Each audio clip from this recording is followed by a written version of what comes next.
enjoy the show. This is this year's Blockbuster!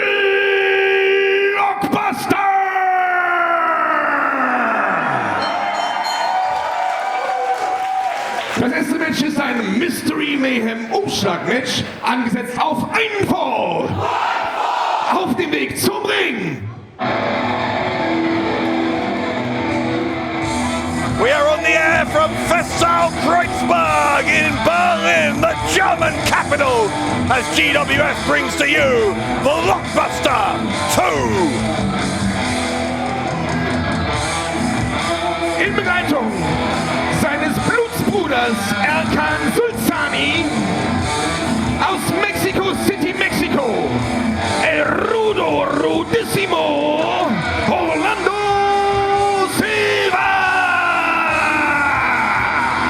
And of course, we are just a month away from Mystery Mayhem, where 5 holders of those coveted Mystery Mayhem envelopes will get shots at championships here in the German Wrestling Federation. They will not know which title they are challenging for until they open that envelope on the night itself. Tarkan has already earned himself one of those envelopes, and Orlando Silva, I'm sure, would very much like to match the achievement of his tag team partner. Jem Kaplan and Mario Salani also holding envelopes. This one the 4th of 5 to be decided, and the 5th one will be decided later on tonight as well.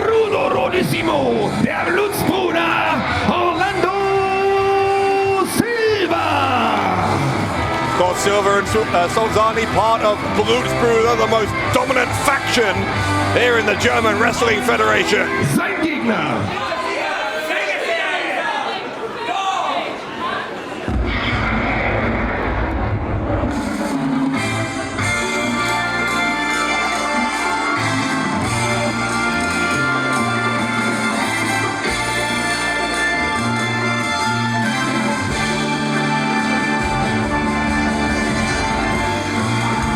Aus Adana in der Türkei, der Adana Bulldozer, Aytac, Bahar! Great showing for Aytac Bahar last month at the Light Heavyweight World Cup, where he represented Turkey and finished in 3rd place. There is no doubt whatsoever that he is one of the up-and-coming talents on the European wrestling scene. Because if he could get one of those Mystery Mayhem envelopes, that could really help skyrocket his career. Ladies and gentlemen, the Adana Bulldozer, Aytac Bahar! Very popular young man among the GWF fans is Aytac Bahar. Very divisive man is Orlando Silva, it has to be said. There are fans who are huge supporters of Brüder, others not so much. And that's just one of the differences between these two. These two are both at very different points in their careers. Of course, Orlando Silva already has won championship after championship here in GWF, whereas Aytac Bahar still looking for his first title, although you do get the impression that it is just a matter of time for him. Dave Bradshaw here at ringside with your English language commentary tonight, bringing you all of the action here at Blockbuster 2. High-speed opening exchange here between Silva and Bahar. Bahar had the wrist lock into a hammerlock from Silva. Bahar goes up and takes Silva down. The veteran rolls to the outside. I think he's going to regroup with Solzani. Solzani and Silva, of course, former tag team champions, and if they were to both hold Mystery Mayhem envelopes, who knows, they might be the pair who are chosen at random to compete for the GWF tag team titles next month at Mystery Mayhem. Could be another championship reign on the horizon for those two, but only if Silva can get past Bahar here. Bahar trying to twist at the ankle of Silva. Referee checking that Silva's shoulders are not down on the canvas. And Bahar rolls through into a crossface. Early on looking for the submission, and he's got that left arm of Silva tucked away as well. Orlando Silva could be in trouble here. Silva's thinking about tapping early on against Bahar. He's trying to move towards the bottom rope. Well, wait, hang on now. Solzani pulled the leg. Solzani pulled the leg of Bahar.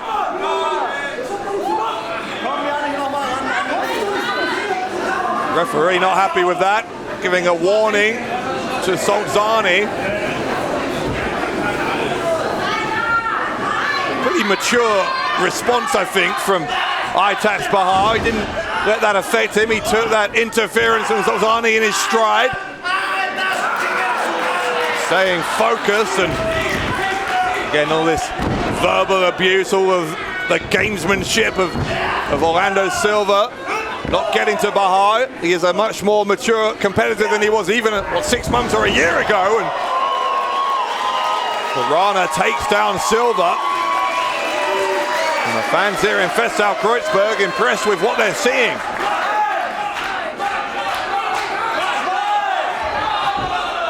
Bahar thinking about launching himself, I think, but Silva and Solzani, they saw it coming, they moved out of the way, and now Silva tripping the leg of Bahar. And the right hand from Bahar is going to try and send Silva to the ropes. That Irish whip got reversed. Clothesline attempt, but Bahar ducked it and came back, knocked Silva off his feet. Sweeps the leg and now looking for the soccer kick, but Silva moved out of the way and hits him with the back elbow. By the way, as well as those 2 Mystery Mayhem envelopes to be decided. Hang on, Silva's looking for a cover, pretty casual cover to put it mildly. Got a 1 count. As I was saying, besides those 2 Mystery Mayhem envelopes that are being decided, we have 3 championships on the line here tonight.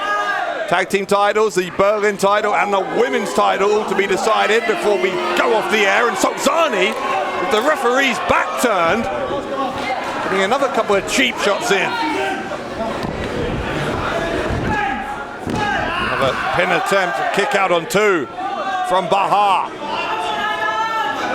Almost a handicap match here for Bahar with the way that Solzani is interjecting himself into this match.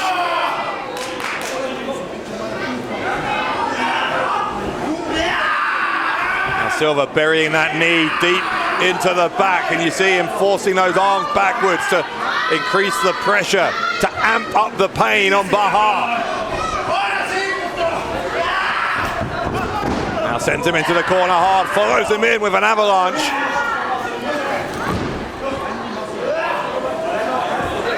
Silva's got the legs, but Bahar has got himself in the ropes. Should be a rope break. Silva with the double foot stomp right in the tailbone. Painful place for the full body weight of Silva to come down on Bahar. And the anti-Brüder elements of the crowd not happy with it. There's a pin and a kick out. No doubt that the wily Orlando Silva has turned this one in his favor here. Charges in, another crush in the corner. I think he was trying to maybe hook the leg of Bahar over that middle rope. Bahar fighting his way out of the corner. Kicks from Silva, put him back in.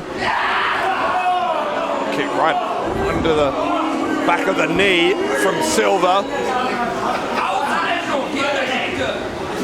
The referee is again not happy with some of the antics here of Silva, but if there's anyone who's an expert in referee management, so to speak, to put it euphemistically, then it's Orlando Silva.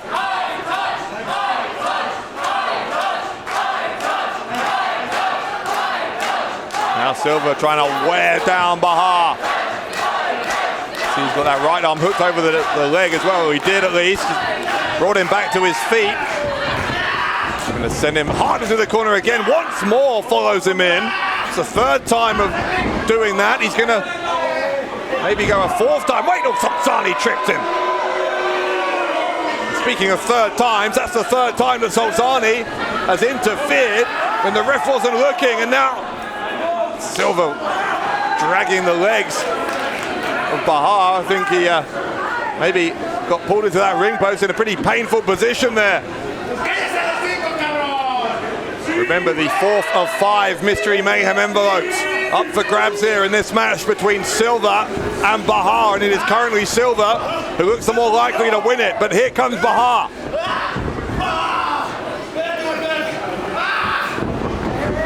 Bahar rolling under the bottom rope, and at this time I think he's decided to preempt any interference from Sultani. Took him down, then tricked the leg of Senza. Bahar back in, that was smart from Aytac. Bahar, and there's a twisting Uranagi, hooks the left leg of Senza and gets a 2. Bahar will go to the ropes.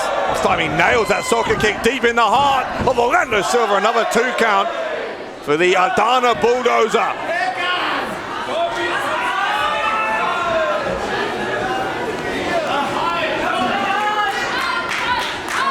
Bahar now with a nod towards the crowd as he was gaining in confidence. There's another cheap shot from Senza, rake to the eyes that time. Kick to the side of the head was the follow-up, nothing wrong with that. He goes for the pin here. Again, it's a little bit lackadaisical, and I think Senza perhaps guilty of underestimating his opponent. Been a couple of times now where Senza had gone for a slightly more technically competent pin. He may have won the match. He's perfectly capable of those pins. He was choosing not to, but now he's got caught on the shoulders of Bahar, who hits him with a Death Valley driver right on the back of the neck for the Mystery Mayhem envelope. No. Sultani's on the apron again. Sultani has been ever present in this one.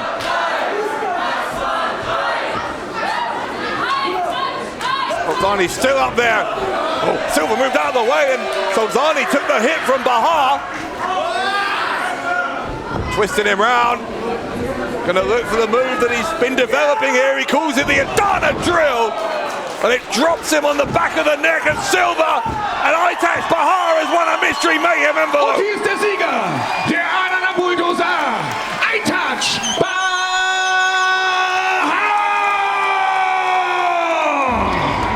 Well, for a lot of people, that will be an upset. Aytac Bahar defeating a much more experienced opponent. But for those of us who've been watching closely in recent months, maybe it's not a surprise. Aytac Bahar is going to gain a Mystery Mayhem envelope. With only 2 left out of 5. Is it number 2 or number 3? Could be an important moment in choosing his immediate destiny.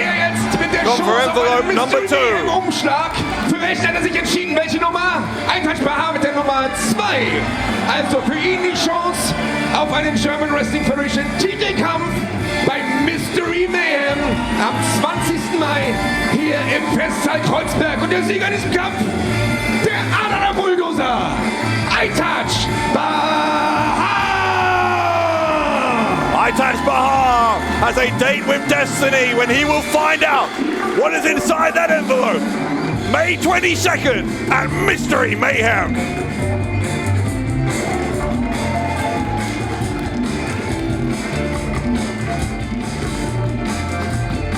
Das nächste Match ist ein Tag-Team-Match, angesetzt auf einen Fall.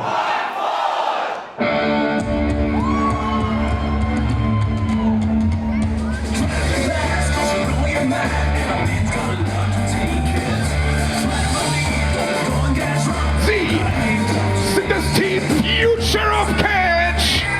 Tim, Tom, die Stübing-Brüder. The Stübing brothers spent part of 2021 as the GWF Tag Team Champions. Of course, having lost those titles, they tried to become the #1 contenders again at Strike First, Strike Hard 2 in January. Couldn't get it done. They need to get back to winning ways. The Future of Catch, Tim Stübing und sein Bruder Tom Stübing. Stübing's, of course, mentored by GWF's CEO, Ahmed Chair.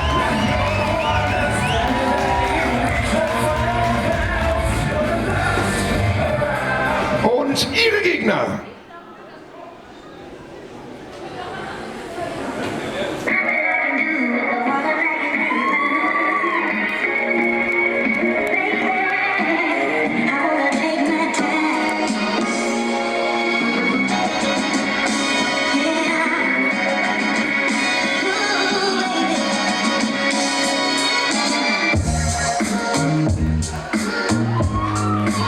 Auf den Weg zu bringen.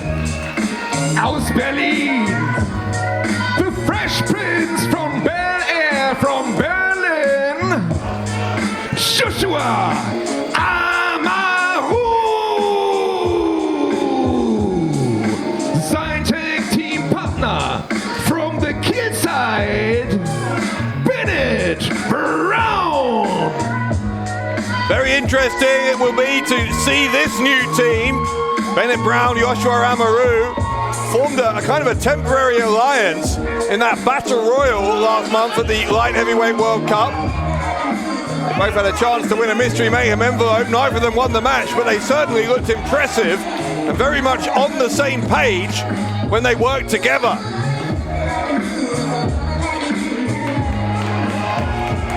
Let's see if that can translate into their work as a tag team.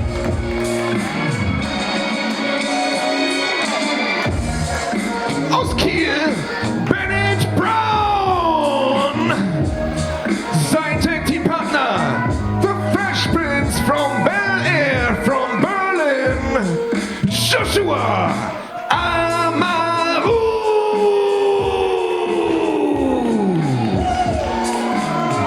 Amaru's got something to say here at the birth of this new tag team. Hallo Berlin! Habt ihr Bock auf ein bisschen Tag Team Wrestling? Ich hab Bock auf Tag Team Wrestling, denn bei Legacy im Dezember war ich so kurz davor, GWF Tag Team Champion zu werden, doch das Einzige, was gefehlt hat, war der richtige Partner. Also habe ich die ganze GWF durchgeguckt, den ganzen Lockerroom, und dann bin ich auf Bennet Brown gestoßen. Und mir war klar, dieses Jahr, 2022, werden wir GWF Tag Team Champions!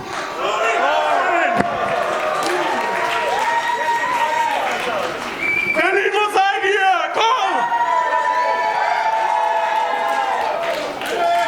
Joshua Amaru und Bennet Brown sind in Berlin für Gold. Wir haben die letzten Wochen zusammen trainiert. Wir waren zusammen Shisha-Bar. Wir haben zusammen Berliner Döner gegessen. Und Berlin ist die geilste Stadt auf diesem Planeten.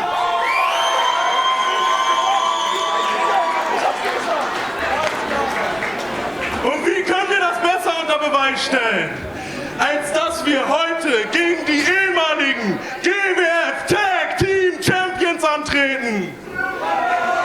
Habt ihr Bock? Habt ihr Bock? Jawohl!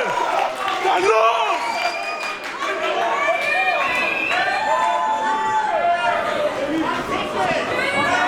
Well, they're not wrong. There could be few better ways to start their career as a tag team than by defeating former tag team champions, and that is what Bennet Brown and Joshua Amaru are hoping to do here against the Stübing brothers. Bell rings and we're underway.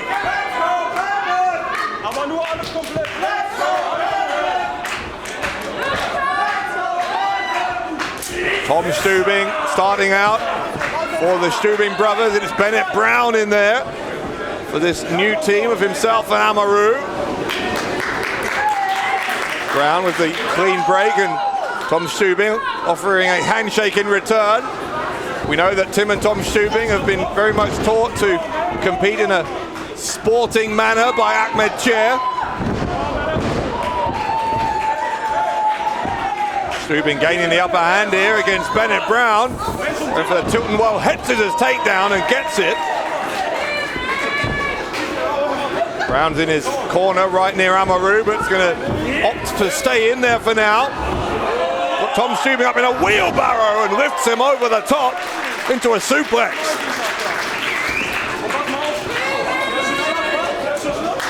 Some real power stored up in those muscles of Bennett Brown and Joshua Amaru.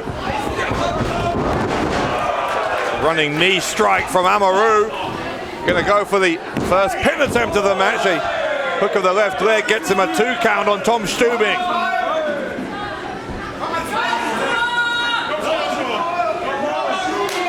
Amaru, of course, was very briefly a protege of Pascal Spalter in recent months until Spalter had a real change in outlook. Here comes Tim Stübing. Amaru and Stübing know each other well. They've trained together, but Tim Stübing going to take advantage of that handshake, which I don't think is the kind of thing that Ahmed Chair would approve of, but either way, it seems to have worked here. There's a Hurricane Rana. Now up on the shoulders of Tim Stübing goes Amaru. Tim gets sent to the ropes. Tried to pick him up, did Amaru. Instead, he ends up the victim of a standing drop kick that sends him into the corner. Struck in the face, and now the blind tag to Tom Stübing. I'm not sure if Tim Stübing knew that tag was coming. There seems to be kind of a miscommunication here between the brothers. Tom is the legal man now. He did tag in. Amaru comes firing out of the corner. Big clothesline on Tom Stübing. Can he take him by surprise here? It's good for 2.5.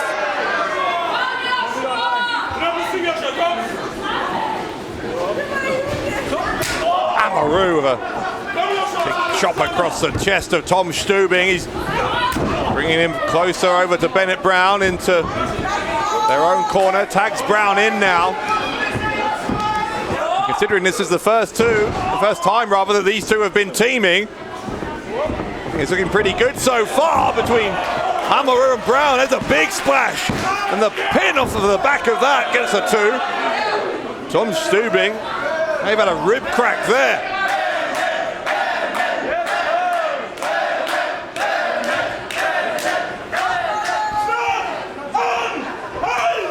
Big slap around the face from Bennett Brown. Brown with another rapid tag to Amaru. Tom Stübing gets planted back in the corner. Double chop sends him down. Pinned by Amaru, another 2 count. Maybe Tom Stübing is regretting making that blind tag a few moments ago, because things have not gone his way since. Sent to the ropes, put the brakes on, and then as Amaru comes in, he lowers that top rope. Tom now does tag in Tim, and Tim not allowing Amaru to get back in the ring without facing a low drop kick on the way in. Kick out from the pin attempt by Amaru. Tim Stübing, I think, is going to have to take the lead for his team for the next few moments here, because Tom Stübing, no doubt, needs some recovery time on the outside.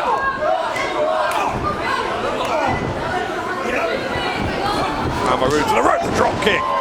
Impressive drop kick from Tim Stübing. Stübing looks for the pin. Can't quite get it, but he's getting closer.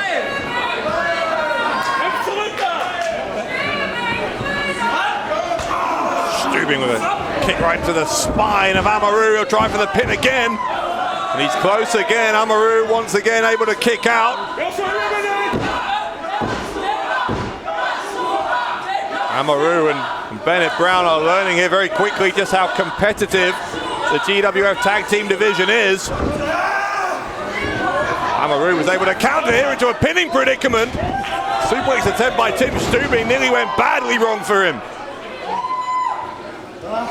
Quickly back to it though is Tim. He knocked out that shin, took down Amaru, follows up with an uppercut, and try again for the pin.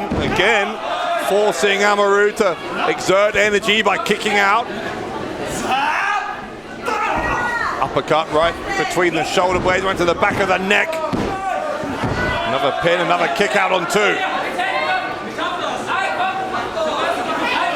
Tom saying that he's ready to get back in there. Not sure if Tim Stübing necessarily agrees. Tim gets sent back into his corner. Tom tagged himself in. Bennett Brown is in as well.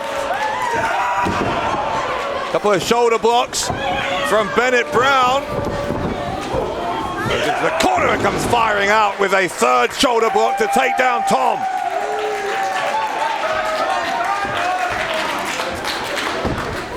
Brown, big back body drop on Tom Stübing. Had a couple of words for Tim Stübing as well on the way past. Now tags in Amaru.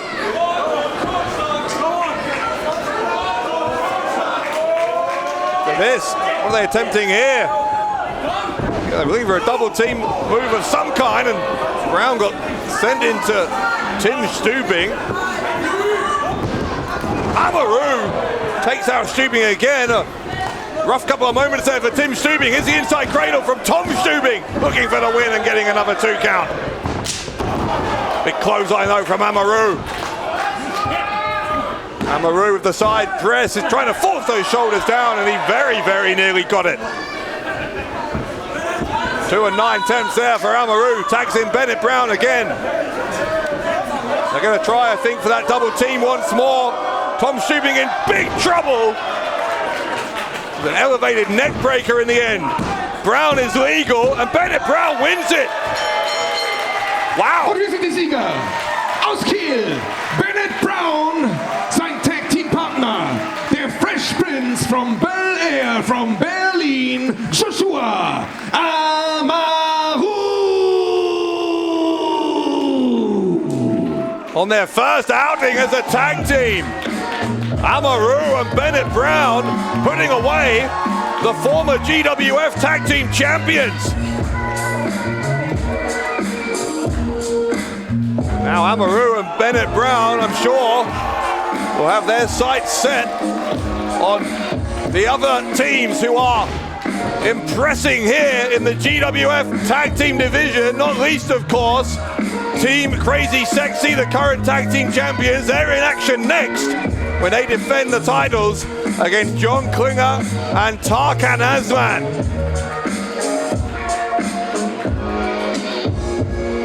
Stübing's left in disbelief here. Bennett Brown und Joshua Amaru.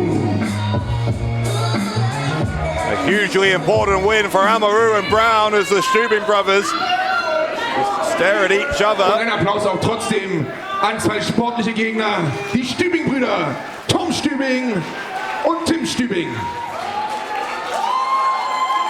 Tim and Tom, the Stübing brothers, back to the drawing board for them. Wait, what is that? What was that? Tim Stübing with a low blow on his own brother. God, what is this from Tim Stübing? A betrayal of his own flesh and blood. Tim Stübing obviously taking out his frustrations at the loss of that match on his own brother. Here comes Ahmed Chair. Ahmed Chair, the Stübing brothers' mentor, must be absolutely appalled by what he's just seen.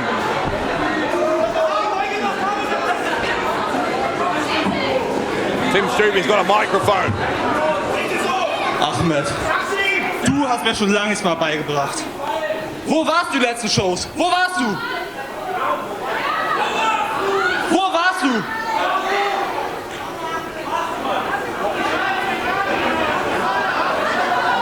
Sag's mir.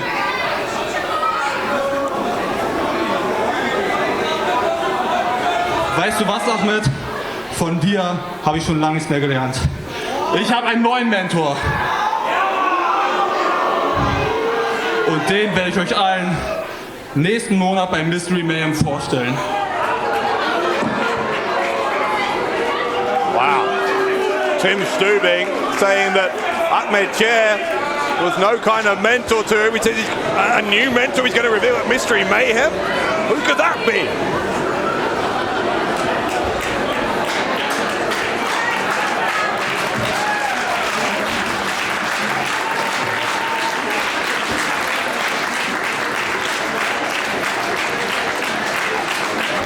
Berlin.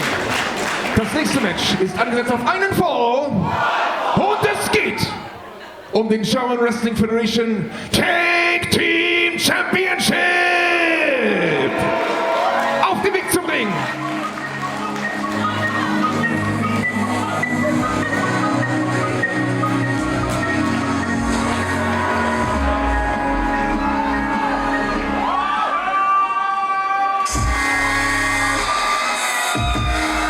Aus dem Großstadtdschungel von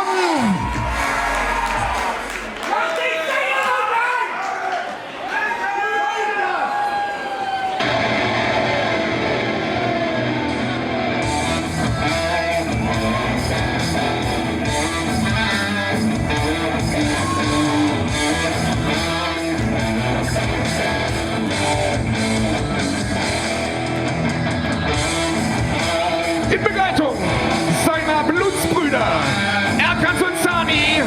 und Orlando Silva aus Bone City, the Badness, the most dangerous man in European Wrestling, der Blutsbruder Sean Bad Bones Klinger.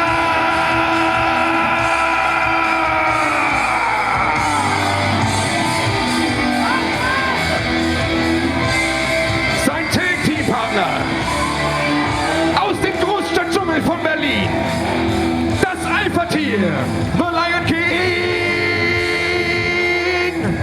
Tarkan, Aslan! A formidable partnership indeed, both of them former GWF World Champions. John Bad Bones Klinger and Tarkan Aslan about to challenge for the tag team titles.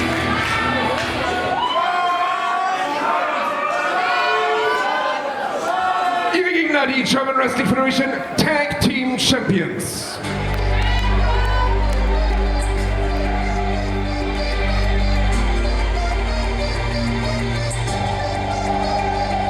Also kommt und spür, wenn der Ring hier weht. Nehmt die Hände in die Luft für den Sieger, der steht.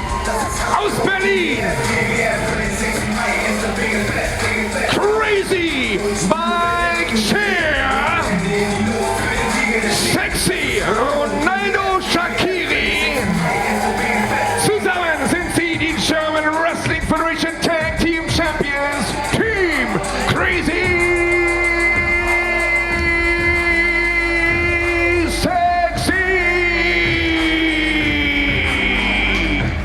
Very warm welcome from the fans in Berlin for Team Crazy Sexy. Crazy Mike Chair, Ronaldo Shaqiri.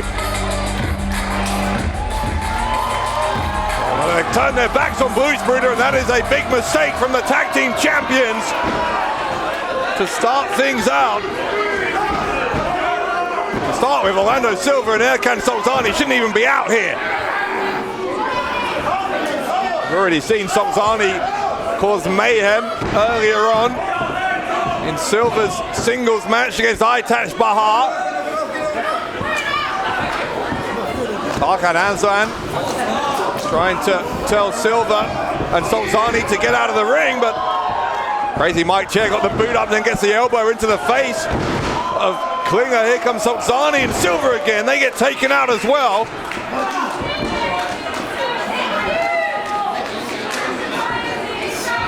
Now Crazy Mike Chair, Ronaldo Shaqiri, they're deciding who to attack next. It's really 2-on-4.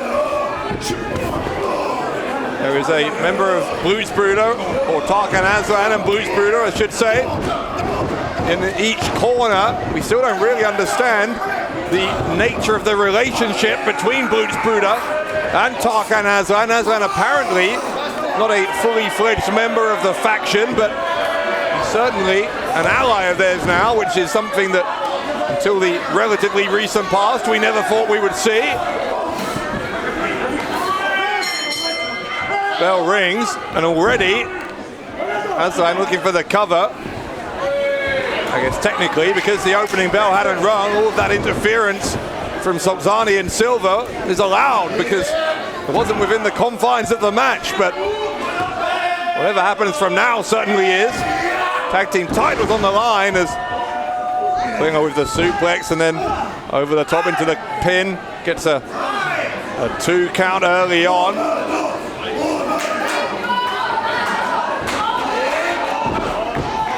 Shaqiri sent into the opponent's corner. Klinger and Aslan at one point, bitter enemies. Now, apparently, looking on track to become the next tag team champions with the quick fire tags here on Ronaldo Shaqiri. We know how much it's meant to Shaqiri to be a tag team champion. He was very emotional when he and Crazy Mike Chair, as he now goes by, won those titles a few months ago. Klinger with a illegal hold in the corner there. Referee made him break it before the count of 5. Clothesline from Klinger. Ronaldo Shaqiri taken out. Pin attempt here from Klinger early on and a 2. Just within a second there of winning the tag team titles. Klinger, of course, was the longest reigning world champion in GWF history. It was by pinning Tarkan Aslan, by the way, that he won that title, which is one of the reasons that it's kind of odd all this time later that they are allied in some way. And again, the nature of that alliance, pretty mysterious, but Tarkan Aslan just ripping away at the face there of Shaqiri as a cheap shot from Klinger. Referee was distracted by Aslan. The Lion King will tag in the most dangerous man in European wrestling. He comes with the elbow right to the lower back of Shaqiri from Klinger. Klinger looking to win the titles, and Shaqiri again gets that right shoulder up.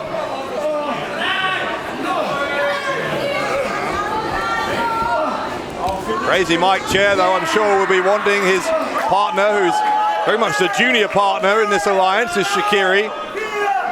Chair's going to want him to make that tag as soon as he can. He's been in there a long time, taking a lot of punishment now from Klinger and Aslan, and Aslan who drags Shaqiri to the outside of the ring.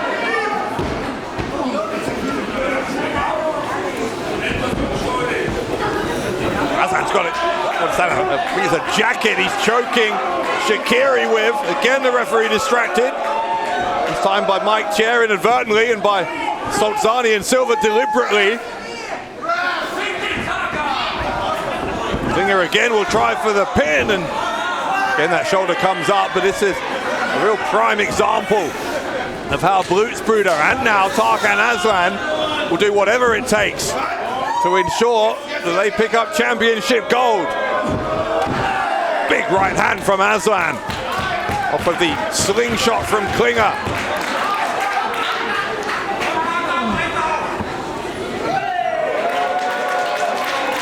Aslan, the enigmatic king of this jungle, as he has been for so long, but he has lost the respect of some of these subjects here in Berlin. The choice of people that he has decided to spend his time with now. As we said earlier, though, as Shaqiri fights back, it's far from unanimous. Plenty of fans are supporters of Brüder, but plenty aren't. German suplex by Klinger. Dropped right on the back of his neck with Shaqiri. Will it cost him the tag team titles? It might do. Kick out on 2.5 this time, but Klinger and Aslan sensing that they are drawing ever closer with each one of these pin attempts to winning the tag team titles.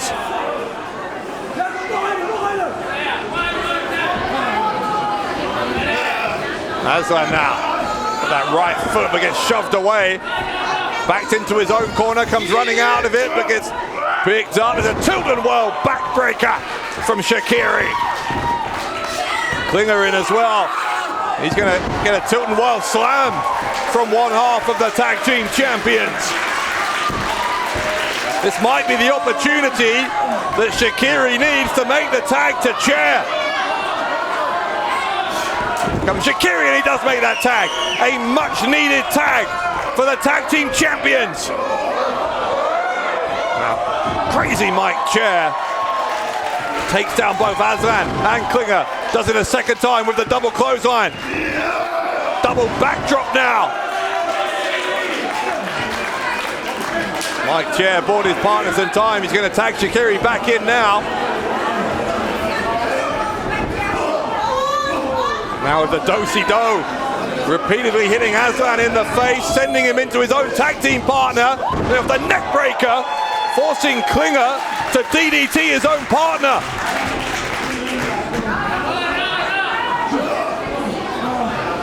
Another double team attempt from the tag team champions, the elevated DDT. It's Shaqiri who's legal, and hang on a second, Solzani once more pulling an opponent out of the ring. That's what he did to Aytac's Bahar earlier. Shaqiri's seen enough. Shaqiri launches over the top, takes out Solzani and Silva.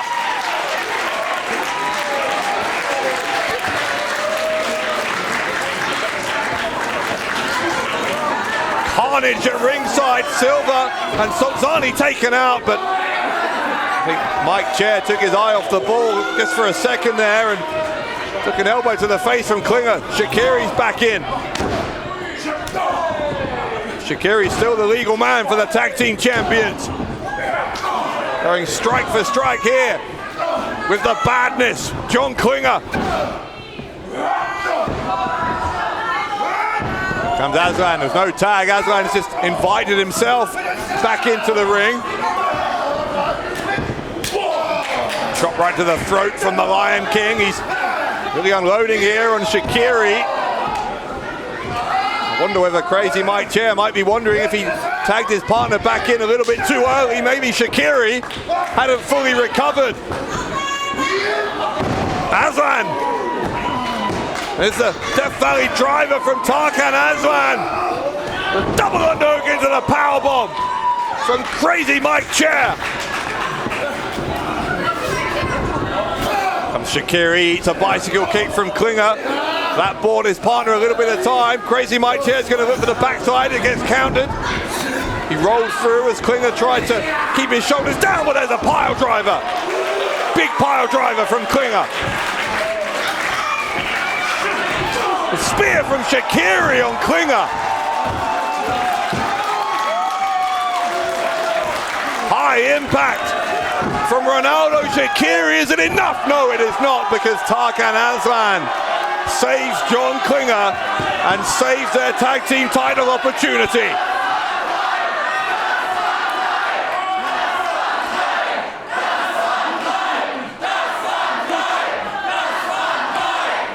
Crowd here absorbing every second of this tag team title match, the first of 3 championship matches tonight at Blockbuster 2.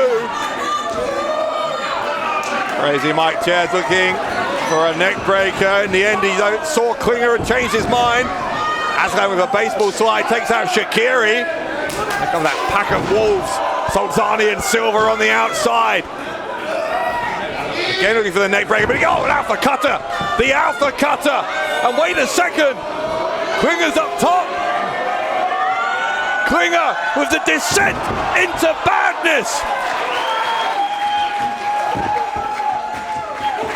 Tarkan Aslan's legal. Klinger drapes him over the top of Chair and Shaqiri. Shaqiri broke it up. We were a split second away from new tag team champions. Spear again from Shaqiri on Klinger. It is fine margins here with the championship gold on the line.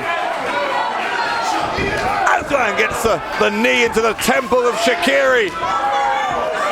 Takes him out over the top. I don't think he knows that Chair is there. Now he does. And there's an alpha cutter. Another one from Tarkan Aslan. The leg hurt and we've got new tag team champions. Hier sind die Sieger und damit neuen German Wrestling Federation Tag Team Champions. Das Alpha-Tier, The Lion King, Tarkan Aslan und sein Tag Team Partner, The Bennet, the most dangerous man in European Wrestling, der Blutsbruder, John Bad Bones Klinger!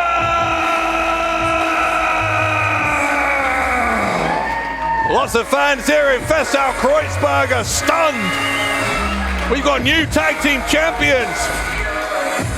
Team Crazy Sexy has been dethroned by Klinger and by Aslan.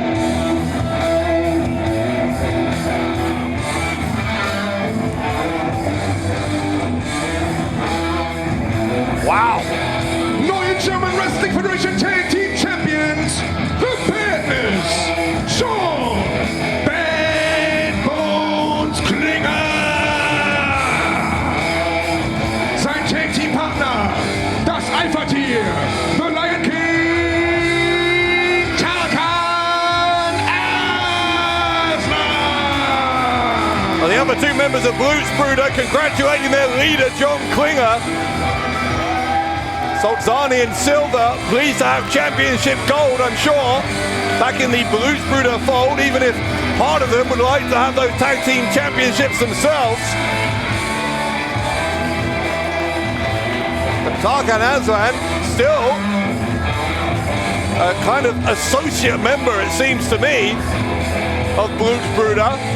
This is going to draw him ever closer into that family. He's a tag team champion now with Klinger.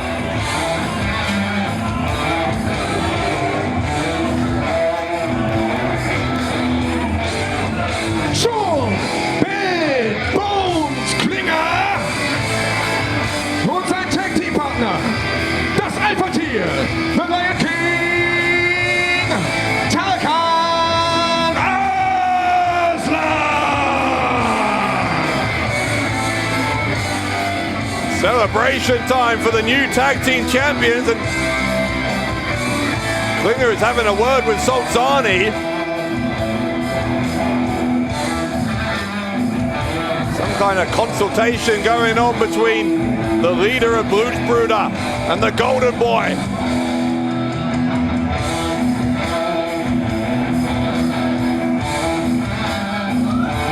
Solzani's offering a hand. Solzani offering a handshake. Whatever tension there was between Solzani and Silva apparently dissipating. Aslan being welcomed into the fold as a tag team champion.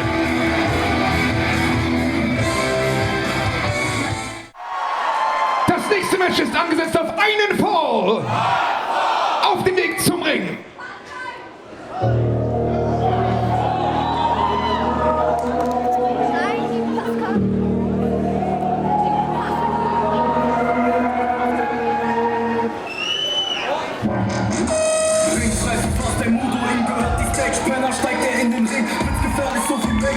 Er ist vierfacher Kampfkunst-Weltmeister. Er wiegt 92 Kilogramm. Er kommt aus Leipzig und er ist Fast Time Moodo. You know, there's still quite a lot of residual bitterness among many German fans of the GWF about the manner in which this man was eliminated from the Light Heavyweight World Cup last month. A low blow by England's Michael Oku on the way to wiping out the chances of Germany's representative, but Fast Time Moodo looking to put that behind him. He has a very high profile singles contest awaiting him here tonight at Blockbuster 2.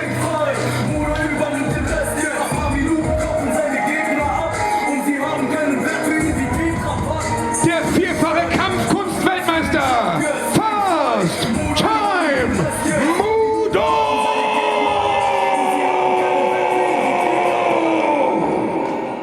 In fact, Moodo was a last-minute substitute here for this match. We'll talk more about that in a minute. But my goodness, what a substitute. Last time Moodo, ready for action. Und sein Gegner.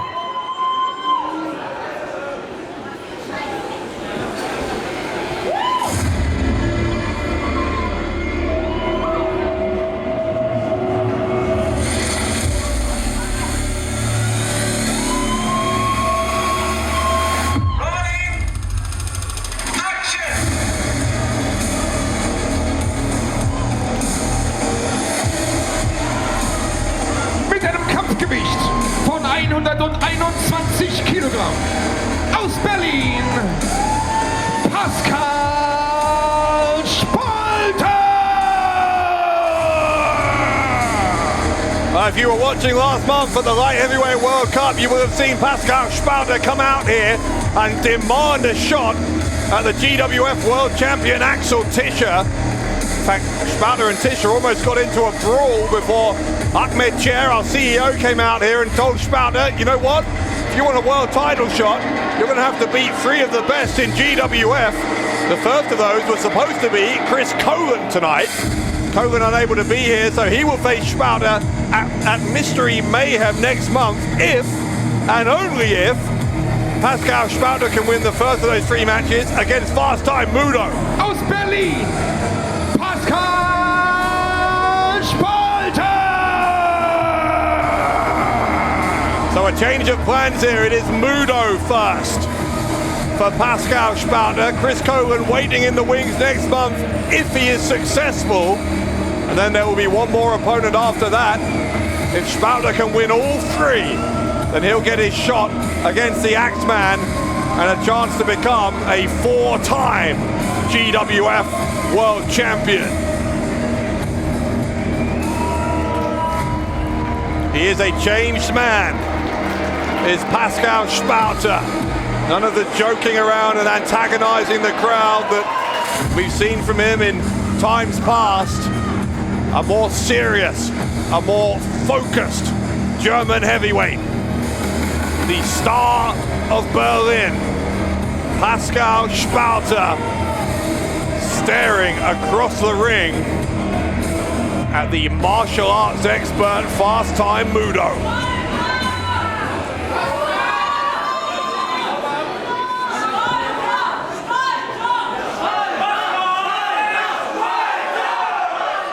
Can Pascal Spalter match his rhetoric with his actions inside the ring? The challenge posed to him by Ahmed Chair could not be clearer.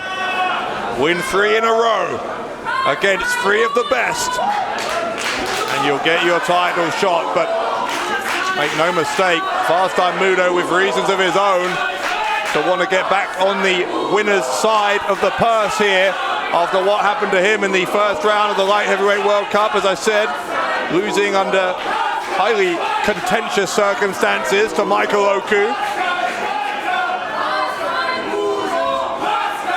can see Pascal Spalter with a considerable height advantage, but Moodo with plenty of other things in his arsenal, in particular, of course, those strikes and kicks and all of that martial arts inspired offense.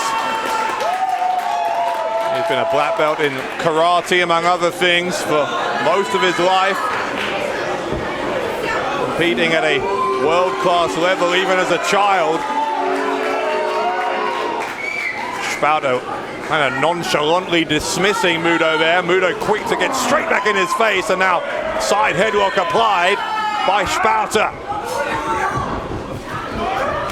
Spalter shoulder block though, sends Moodo down. Spalter going to try for that crossface chicken wing. We've seen him win several of his recent matches with that. Pulled the hair there of Moodo, and Moodo apparently taking exception to that. Shoved in the face there by Spalter, who's continuing to show disrespect. So Moodo shows him disrespect in reply. That angered Spalter, but here comes Moodo. Right hand after right hand from Fast Time Moodo. ducks the clothesline from Spalter. The speed advantage very much with Moodo. A couple of those kicks to the legs, trying to take away the vertical base, and then he went for the black belt kick.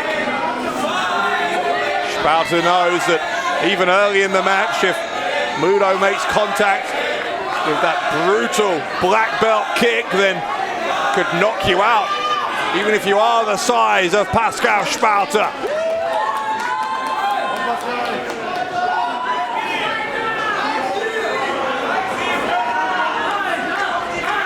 Spalter taking his time. The bicycle kick from Moodo, and more kicks as Spalter tries to get back into the ring. Reversal of the Irish whip though. Spalter leapfrog, great agility from the big man, and a crossbody. A German heavyweight moving around like a cruiserweight.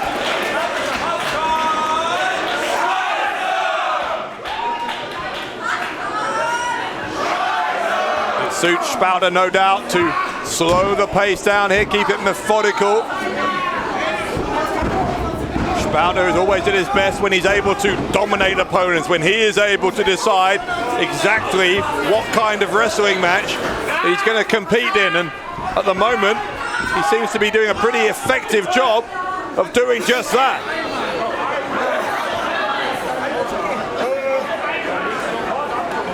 Moodo felt the effects of that assault in the corner, no doubt about that. He's trying to fight back to his feet with those big tree trunk like legs of Spalter. Such weapons for him. There's a butterfly suplex cover, but it was a casual one from Spalter, and Moodo able to relatively comfortably get out of that, but nothing comfortable about this as Spalter again getting all on top of Moodo, just kind of smothering him here. Big arm wrapped around him, cutting off the oxygen flow to the brain, and then Moodo kind of getting more and more desperate, it seems, as he knows that he needs to find a way to relieve that pressure very quickly. Got into a position where he can hit some elbows to the midsection. That has released the grip. He goes to the ropes, but runs straight into a big boot from Spalter.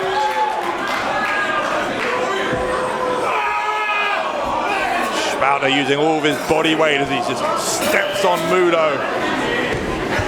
See Moodo having some breathing difficulties after that. Spalter making a point, it seems, of focusing on those ribs, trying to make it as hard as possible for Moodo to get that air into the lungs that he needs. A big body slam, more trauma on the ribs and the back. Drops the elbow. Spalter over the top again, goes for the cover. Didn't hook the leg, and once more, Moodo was able to kick out. Whether Spalter actually was trying to win it there, or whether he was just trying to prove a point that he is figuratively and literally on top, who knows, but he certainly is in control, is Spalter. Remember, already a 3-time GWF World Champion, on the path towards challenging for a 4th. But of course only if he can defeat Fast Time Moodo, if he can defeat Chris Cohen, and whoever a 3rd potential opponent would be.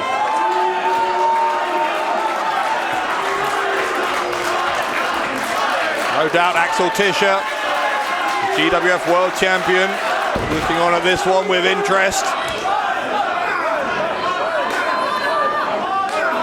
Moodo trying to just make some kind of impact on the armor here of Pascal Spalter, and he's having some success in that corner. Moodo trying to get himself fired up, but there's a drop kick. More unexpected agility for a man the size of Spalter, who hooks the leg this time. That was, I think, a more serious attempt to end the match, but Moodo equal to the task, kicked out.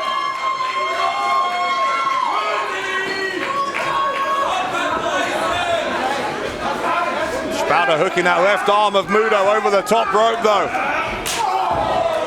Big chop sends him down into the corner, and Moodo's body just going limp there as he collapsed against that bottom turnbuckle.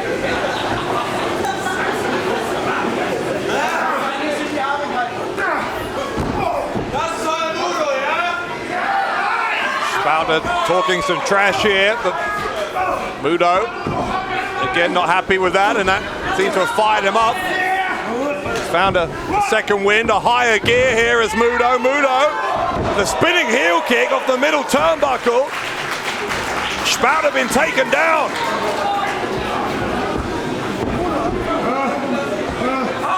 Moodo is down, Spalter is down.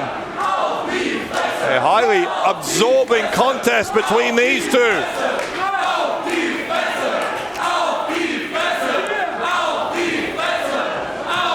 Crowd pretty clear what they want to see. They want to see more, in particular from Moodo. They want to see Fast Time Moodo take the fight here to Pascal Spalter. And it is Moodo. Gets in the first blow as both men get back to their feet. Couple of kicks, but there's an elbow from Spalter in response. More of those kicks, and Spalter needs to find a way to block those quickly. Seems to be willing to just try and absorb them, but only so many of those that anyone can take. Moodo picking up, or trying to pick up Spalter, couldn't lift him. Elbow right into the side of the head from the German heavyweight. Pascal Spalter, though, absorbing more and more of those kicks, and the pace of them is quickening. They're becoming more frequent until he grabbed the leg. Moodo switching to the elbow. Moodo, after sending him to the ropes, gets a Samoan drop. One-arm Samoan drop from Fast Time Moodo. He'll try straight away for the pin, and Pascal Spalter pops up that right arm.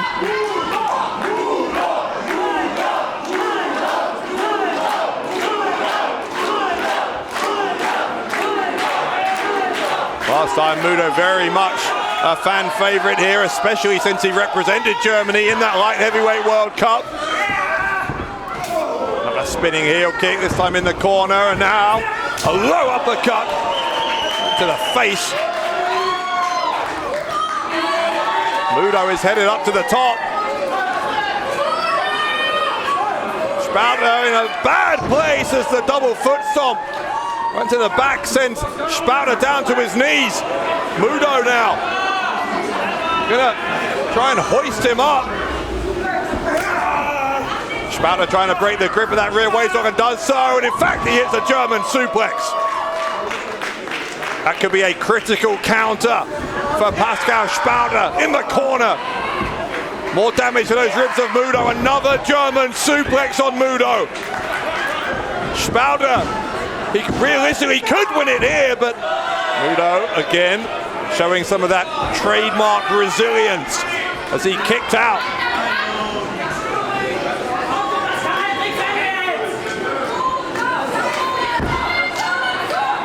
Spalter, though, happy to just mentally process that kick out.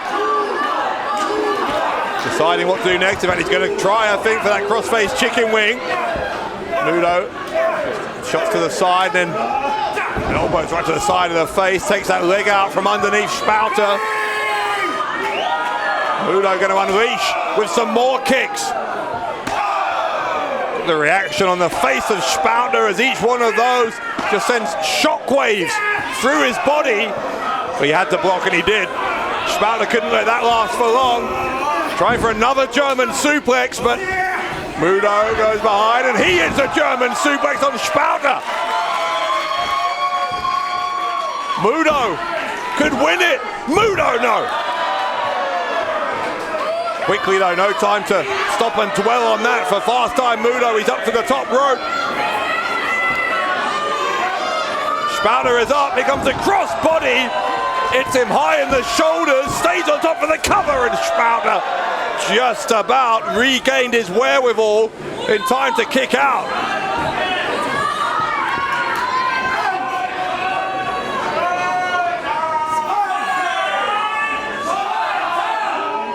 Moodo now having to think what else he can do. It was a high risk idea to go to the top. He nailed it, and still it didn't put Spalter away.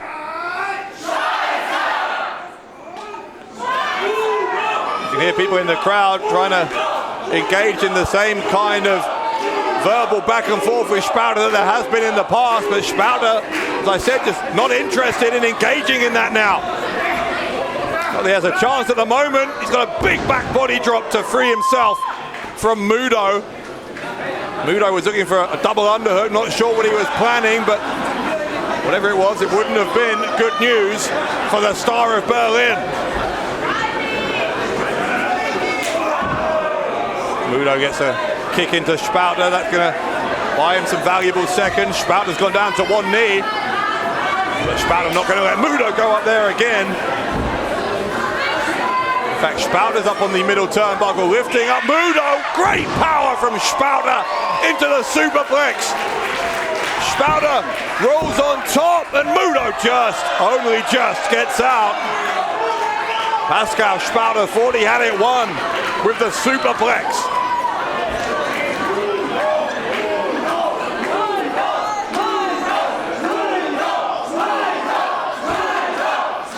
A compelling atmosphere here in Festsaal-Kreuzberg, as there always is, but Spalter ignoring those cheers of support for Moodo, going to hook him in to the crossface chicken wing.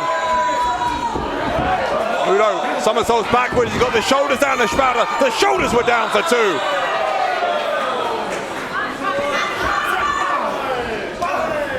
Moodo now, here comes that combo. The combo from Moodo, that's where he's so dangerous. Spalter again is down to one knee.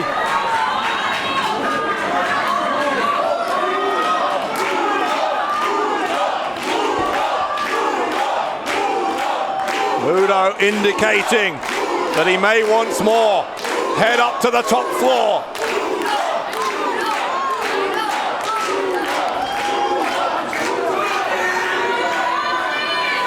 Moodo knows he's in a fight here. He's already taken one risk and it worked. Will a second risk work? But Spalter, look at that, the middle finger from Pascal Spalter. Here comes Moodo, coast to coast. Right in the arm of Spalter. Has he shocked him enough? No, he hasn't. Defiant sign language from Spalter didn't stop Moodo hitting the coast to coast, but even the coast to coast couldn't keep the shoulders down of Pascal Spalter.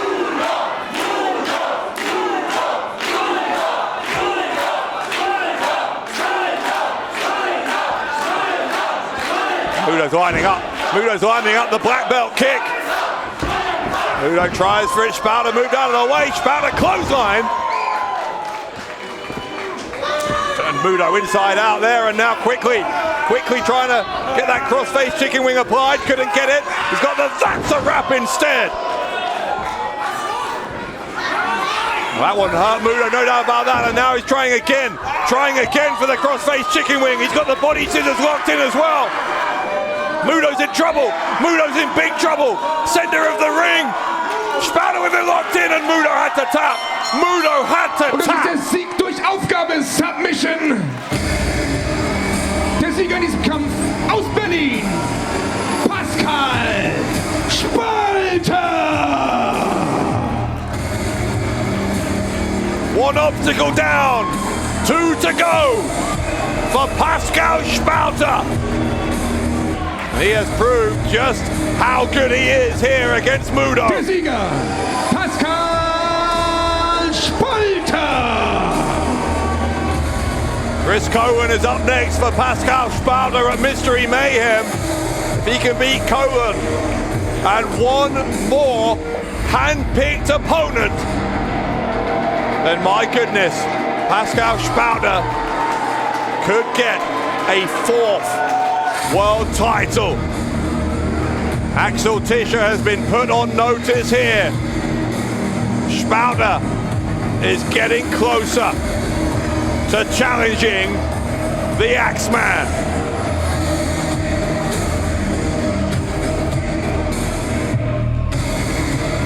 What a win. What a win that is for the star of Berlin. Aus Berlin, Pascal Spalter. Berlin. The following match is scheduled for 1 fall. And it is for the German Wrestling Federation Berlin Championship. Auf dem Weg zum Ring.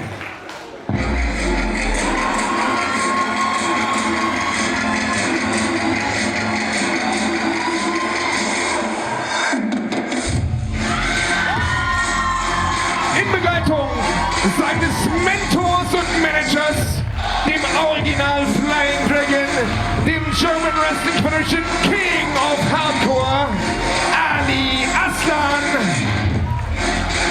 Aus Moos in Belgien, der German Wrestling Federation Berlin Champion, the Belgian War Machine, La Machine de Guerre Belge, Mike Vecchio. Berlin champion Vecchio and Aslan on their way to the ring. But actually, neither of them know who Vecchio is going to face here. Original Flying Dragon, King of Hardcore, Aslan. Und sein Schützling, der German Wrestling Federation Berlin Champion, La Machine de Guerre Belge. Aus Moos in Belgien, Mike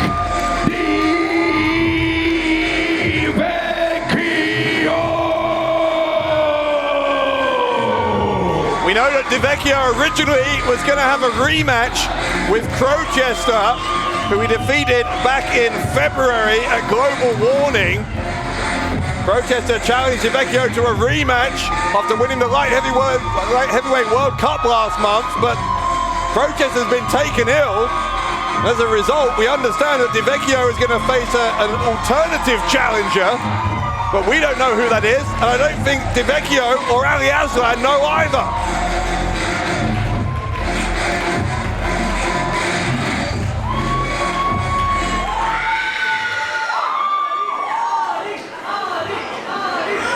Was habe ich gehört? Unser Gegner ist nicht da? Wartet mal, ich muss was loswerden. Wisst ihr, wie schlimm es ist für mich, hübschen Mann jeden Monat herzukommen und eure Gesichter zu sehen? Ist richtig Katastrophe für mich.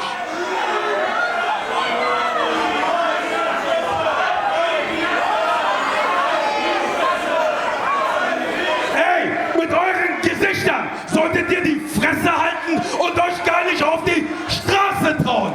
Ihr dürft gar nicht auf der Welt sein, in der ich lebe.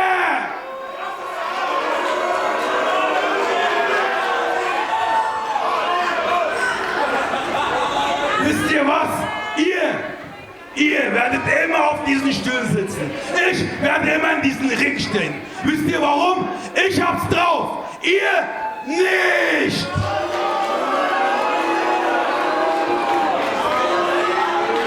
Wisst ihr, wie anstrengend es für mich war, gut zu sein? Ich bin böse. Egal wer kommt, du nimmst ihn auseinander. Schickt uns raus, wen ihr wollt. Montag soll rauskommen! Wow. Sein Gegner, his opponent, the challenger, der Herausforderer um die German Wrestling Federation Berlin Championship. Well, Aslan not mincing his words, but who's the opponent going to be?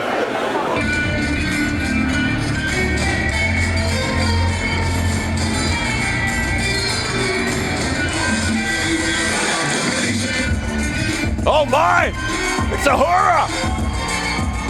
Auf dem Weg zum Ring! Aus 069 FFM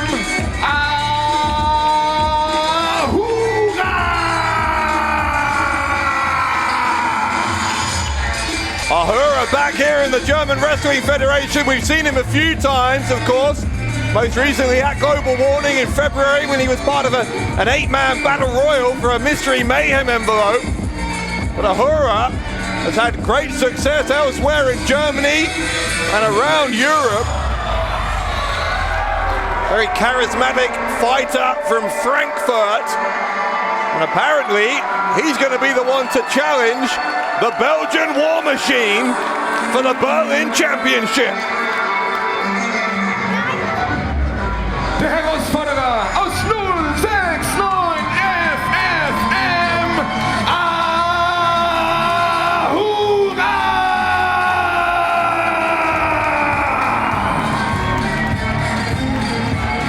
Popular choice as well among the GWF fans. Ahura with a big time opportunity. Oh yeah, Aslan. Something to say. Oh, Ahura not remotely intimidated, but Aslan's reputation precedes him, and Ahura is undoubtedly going to have eyes in the back of his head here. You know, there had been something of a reluctant truce, I think, between Aslan and the GWF fans since Aslan had aligned himself with Mike Vecchio. We heard what Aslan had to say on the microphone a few moments ago. I think we can safely assume that that truce is over.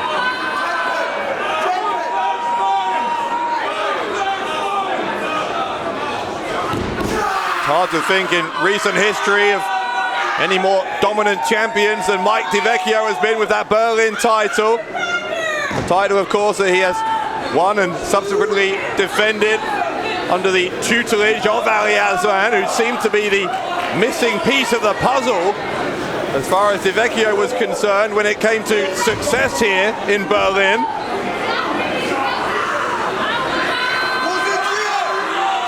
This will be a test, though, of the capacity of Vecchio to prolong that success, because Ahura is a very dangerous and very credible challenger for the Berlin title. Here we go.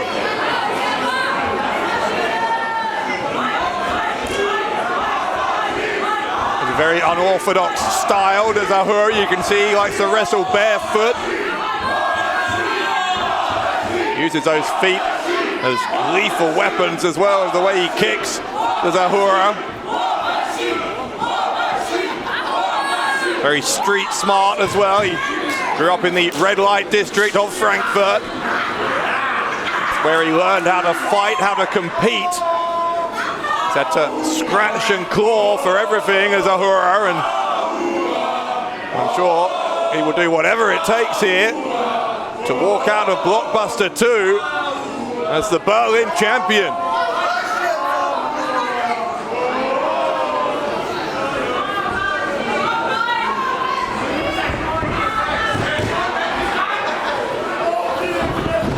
Cautious start. Ahura not wanting to get too close to Vecchio, knows that if Vecchio can grab a hold of him and unleash some of those power moves, this could be over early. Ahura very eager to out-wrestle Vecchio. Will allow Vecchio to get himself in a position where he can pick him up and slam him down.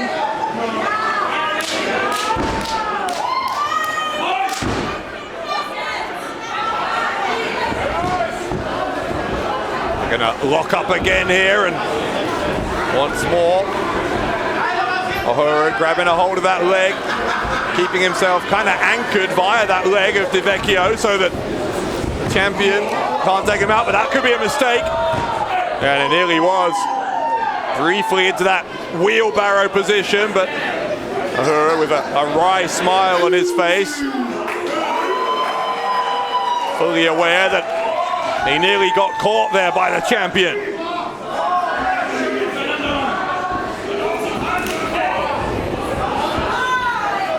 Back at Legacy 26 in December, but Vecchio ended the lengthy title reign of Toni Harting.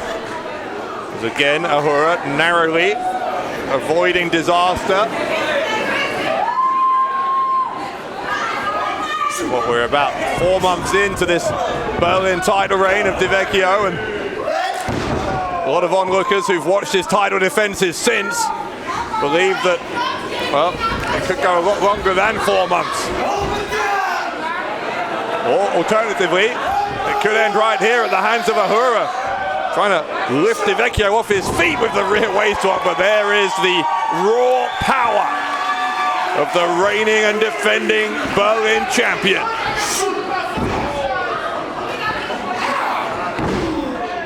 Big headbutt from the Belgian War Machine. Quick snap suplex to follow up. Vecchio trying to force those shoulders of Ahura down into the canvas. Only got a 1 count, but he immediately comes back, drops the elbow. Looking to drop a second one, and does.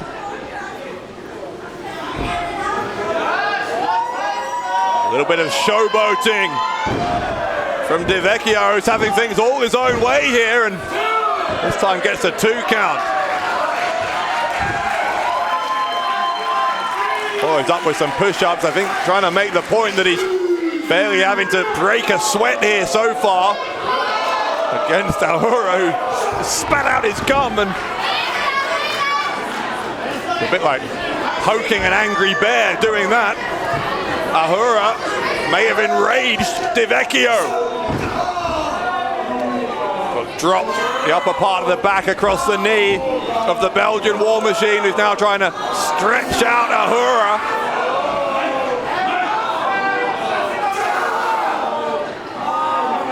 You see Ahura thought about grabbing the hair there, but instead using his knees.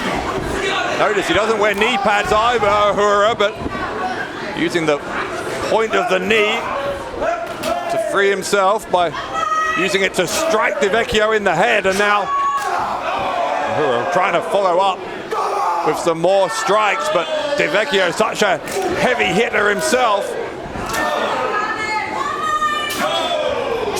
Ahura with that bare foot, but the booted foot of Vecchio responds in kind.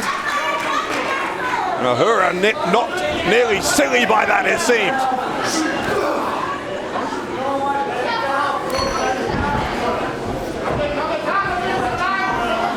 Yeah, I don't think Ahura wants to get into a slugfest with Mike Vecchio, and that's the kind of match that this is turning into at the moment. That's very much to the advantage of the champion. He's got him up, drops him down with a delayed vertical suplex.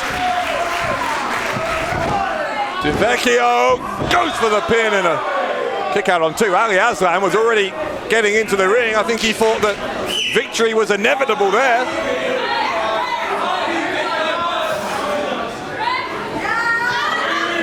Vecchio's got him up. There's a shoulder breaker on Ahura.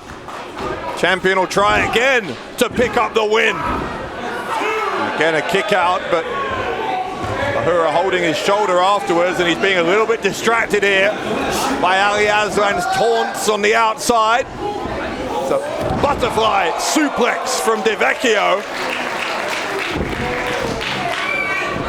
Champion goes for the cover again and again. The challenger able to kick out.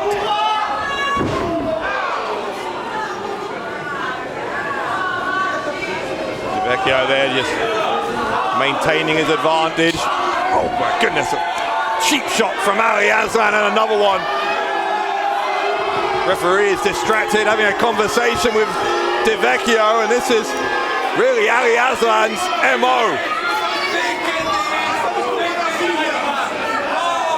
Ali Aslan, we've seen him do that so many times to opponents of the wrestlers who he's managing, and it can be the difference between victory and defeat, having that extra advantage at ringside.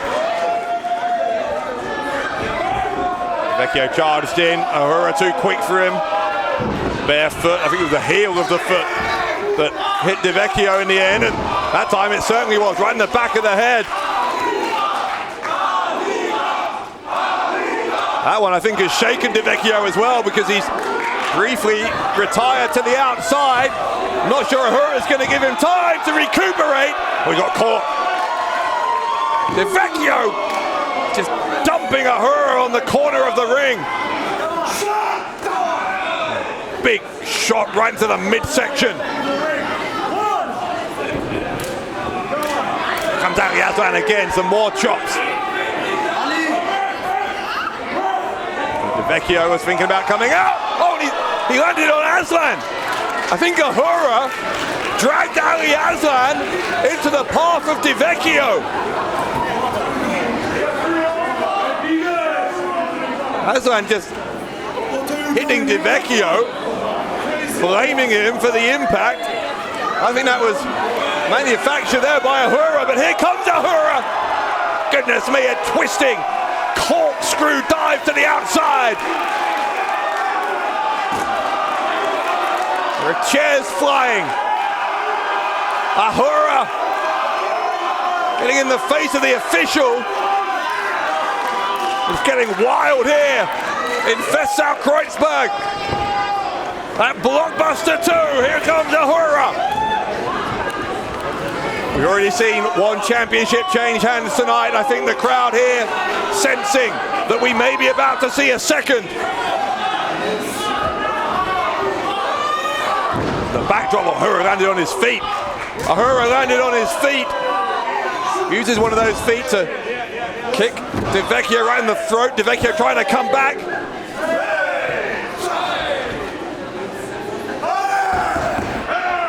Champion telling the challenger to bring it.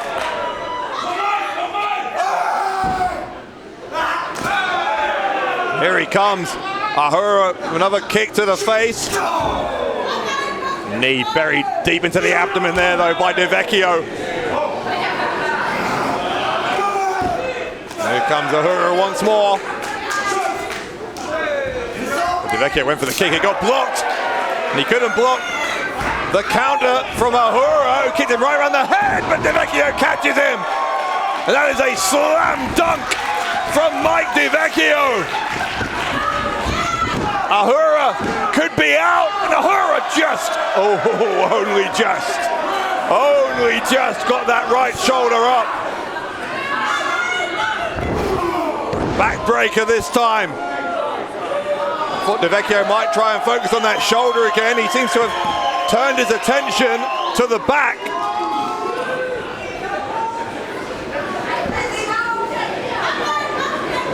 What's Vecchio thinking? Well, this is not his natural habitat, but Vecchio is headed up to the top. Vecchio moonsault, nobody home.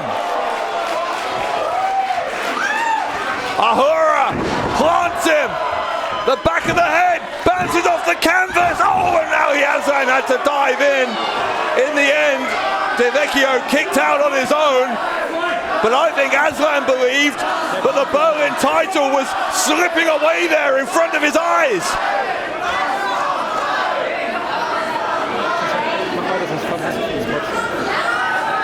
Still might be as well, because Ahura still standing tall. The champion down on his knees, and Ahura has him in position. Trying to lift him up, that's easier said than done. The gut wrench into a powerbomb, no counter. What a counter. Goodness me, what a counter from Ahura. Ahura bicycle kick right to the face.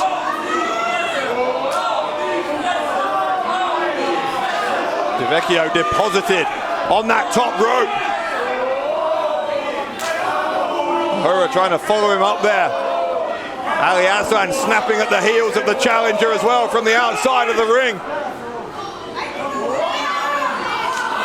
Trying to hit Vecchio with a superplex, and that is ambitious. Ahura got shoved away. Another kick.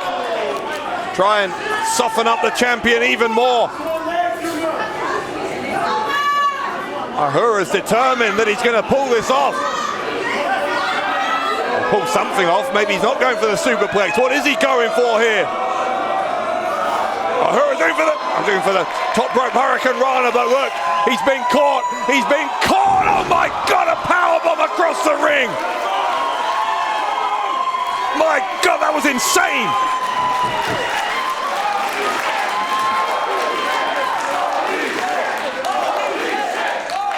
unreal. Absolutely unreal from the Belgian War Machine.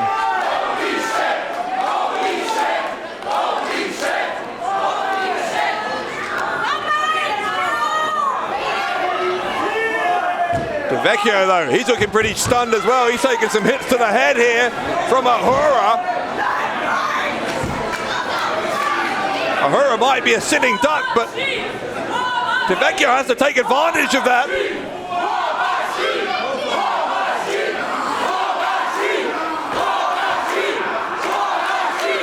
Vecchio now, I think, regaining an understanding of where he is, what he needs to do. Almost collides with the ref. Oh, and then Ahura almost colliding as well. Referee lucky to escape there. Is that a poke to the eye, maybe? Yes, a poke to the eye from Ahura. Referee's position was such he didn't see it. Ahura's got him up. The pile driver. A pile driver from Ahura. I think Vecchio's out. Vecchio's out. Oh, what a kick out, but it was partly assisted. Look at that by Ali Aslan, dragging Ahura out by the foot.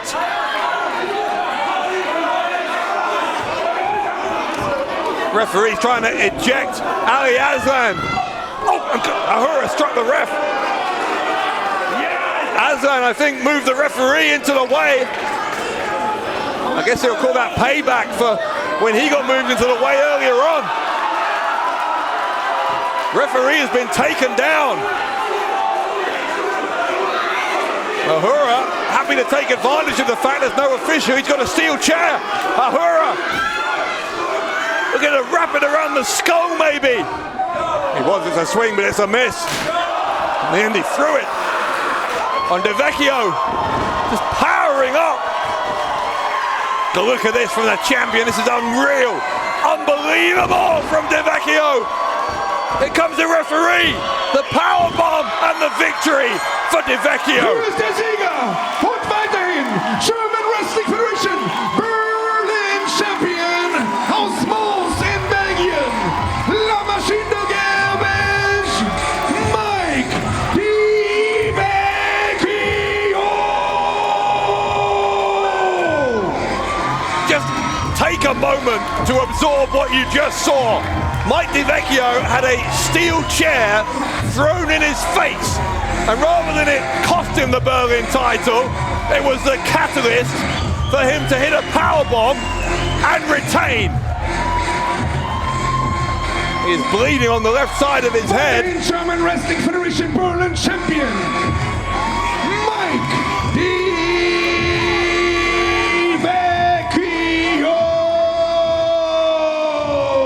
Not sure if that blood has come from that chair shot, quite possibly.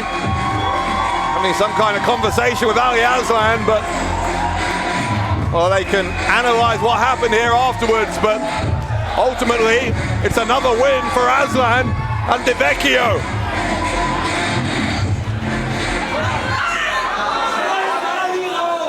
Aslan is telling Vecchio to toss Ahura out of the ring.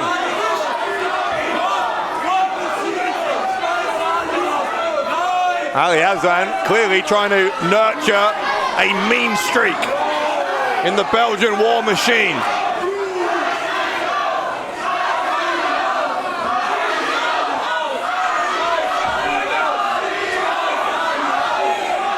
Vecchio is circling Ahura. He's contemplating the instructions that Ali Aslan has given him.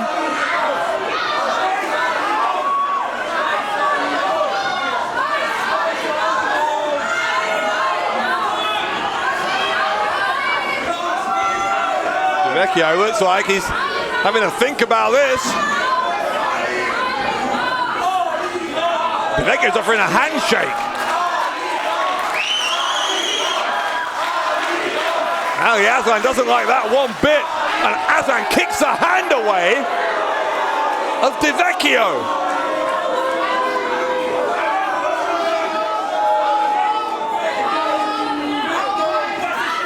Ahura's getting out of here, but there's some unfinished business here between Aslan and Mike Vecchio.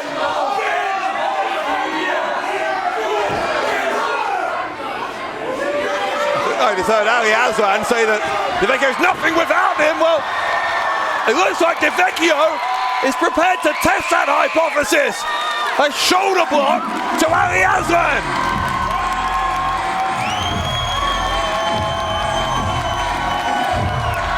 Well, I guess that's the end of that relationship. Der German Wrestling Federation Berlin Champion aus Belgien, Mike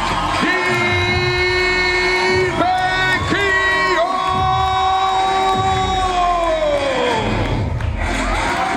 I think Mike Vecchio has decided that he no longer needs the services of Aslan.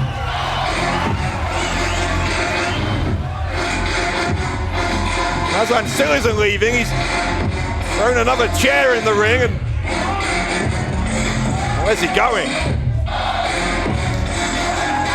Vecchio sitting upon his throne in the middle of the ring as Aslan still hurling abuse at the man who, until seconds ago, Ich habe dich zum Champion gemacht. Ohne mich bist du nichts. You heard it again there from Aslan. Shut your fucking mouth. Yeah! And an aggressive response from Mike Vecchio. Vecchio striking out on his own without Aslan. Das nächste Match ist ein Women's Match, angesetzt auf einen Fall. Und es geht um den German Wrestling Federation Women's Championship. Auf dem Weg zum Ring.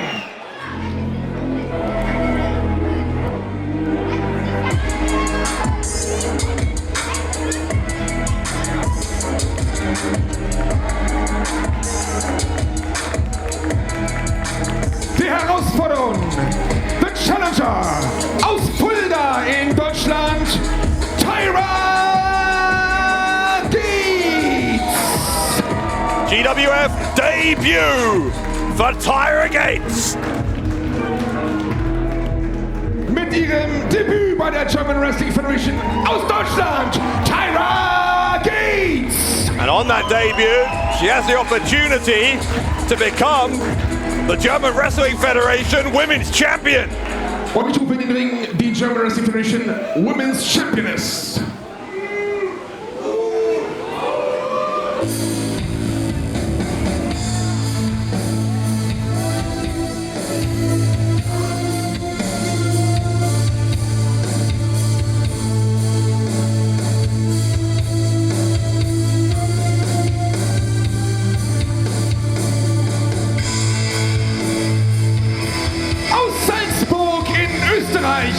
She is the Candlestick Pitbull und German Wrestling Federation Women's Champion, Jessy.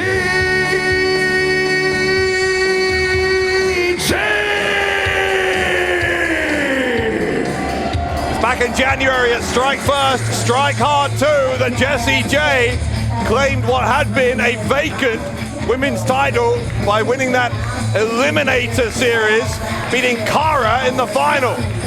Aus Salzburg, Österreich, German Wrestling Federation Women's Champion, Jessy J. And of course, since that time, we've seen her defend the title at Global Warning against Mila Schmidt. We will see whether she can do the same successfully here. Although Tayra Gates has never competed in a GWF ring, she has a sterling reputation from elsewhere in German and European wrestling. And I know a lot of people, when they saw this match announced for the card here at Blockbuster 2, thought it was a very interesting one, because this might well show whether Jessy J really is a champion who can stay in at the top of the game for the long term. It could all end here. if it doesn't end here, and if Jessy J does pick up the win against Tayra Gates, and that adds more weight to the argument, I think, that perhaps Jessy J really is the real deal and could be a long-term women's champion. Right now, that's all ifs and maybes. Have to see how this goes as it develops. It is the champion who has the upper hand in the opening moments with this side headlock, just trying to squeeze the life out of the head of the challenger, but comes the challenger with the wheelbarrow position. Jessy J sent flying away.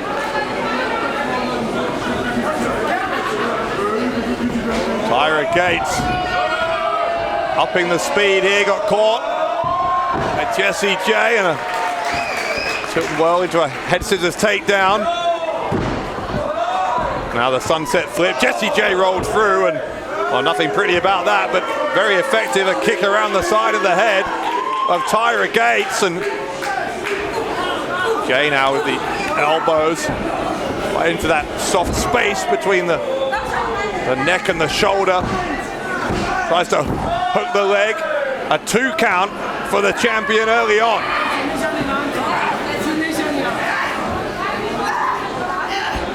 Gates, the challenger, was trained by the great Alex Wright.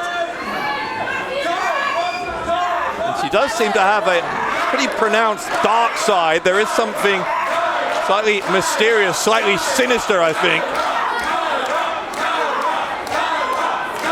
But certainly Tayra Gates is the more popular figure here than Jessy J, whose attitude towards the fans has been questionable since she won the title, and before she won it as well. Looking to retain it here, and the kick out. Not a particularly persuasive kick out from Tayra Gates, but a kick out nonetheless. I think a lot of fans quite enjoy that mysterious side of Tayra Gates' personality. Very, very different human being to her opponent, Jessy J, whose outlook on life really couldn't be any more straightforward. That nickname, the kendo stick pitbull, says it all. Got the boot up there, did Tayra Gates. She's up on the middle turnbuckle. Got caught though. Great power from the champion into a spinning slam. Stays on top, hooks the leg, and again, Gates able to get out of it, got that right shoulder up.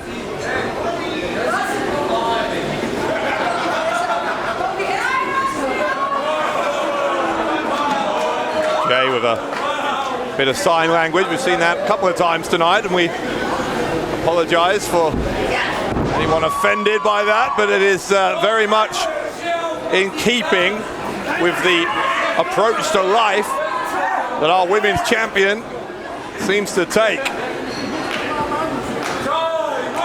There's an aggressive and hostile attitude towards almost everyone around her, it seems. Listen to the support here for Tayra Gates. Here comes Jessy J off the middle turnbuckle with the drop kick. Gates is in some trouble. She got folded up there.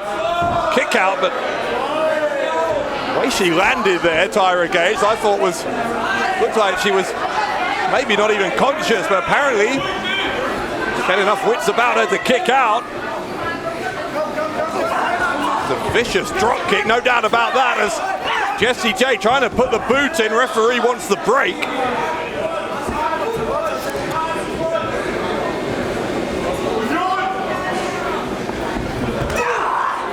Gates fighting back as Jessy J comes back for more. Here we go. Look at this from Gates. The elbows to the side of the face of Jessy J. Clothesline takes the champion down. And another one. It's a lung blower. Knocking the wind out of the GWF Women's Champion.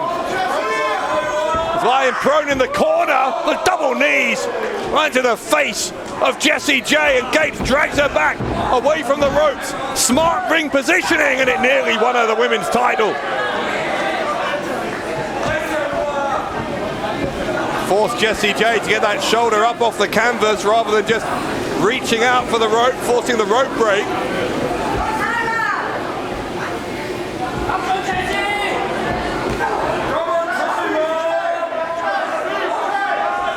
Gates has got her in the corner again. Gonna try and send her to the opposite side. Jessy J with the counter, but followed in a little too late. Gates wasn't there. Gates clambering up to the middle turnbuckle. Gets pushed away. Jessy J having to deal with a very partisan, very pro Tayra Gates crowd. Tayra Gates gonna get planted face first, right on the top of her head that was. Jessy J makes the pin and retains the women's title. Die Siegerin und damit weiterhin German Wrestling Federation Women's Champion aus Österreich. The Candlestick Pitbull, Jessy J. Jessy J has proven her point here at Blockbuster 2 with an impressive, a decisive victory over Tayra Gates. If there were any question marks, and I'm not sure there were, but there certainly aren't any more. German Wrestling Federation Women's Champion Jessy J. Jessy J walks out of Blockbuster in a stronger position as ever as the women's champion.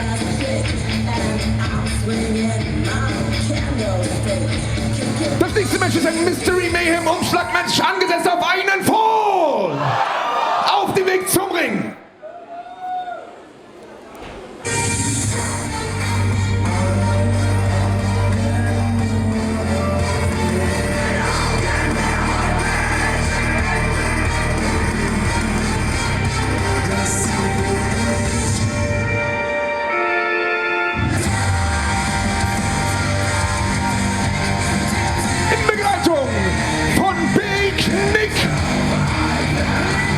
Die perfekte Naturgewalt.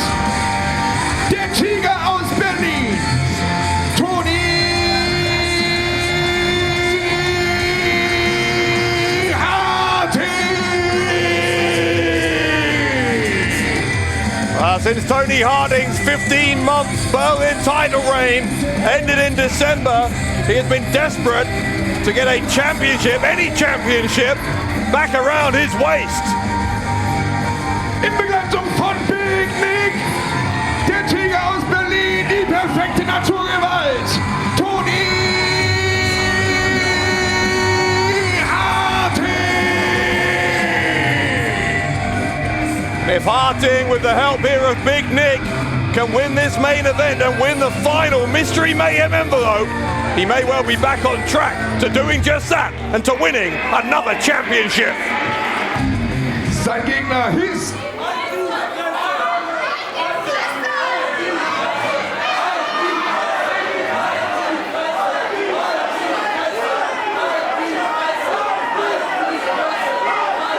Ich bin euer Blockbuster.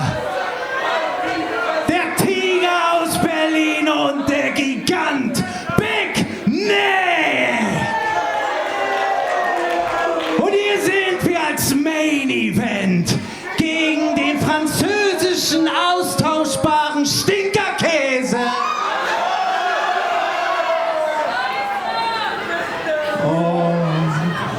Und der hat ja schon einmal gegen den Tiger verloren. Also wird er genau das heute wieder tun. Denn ich will diesen Umschlag für jeden gottverdammten Titel in dieser Liga.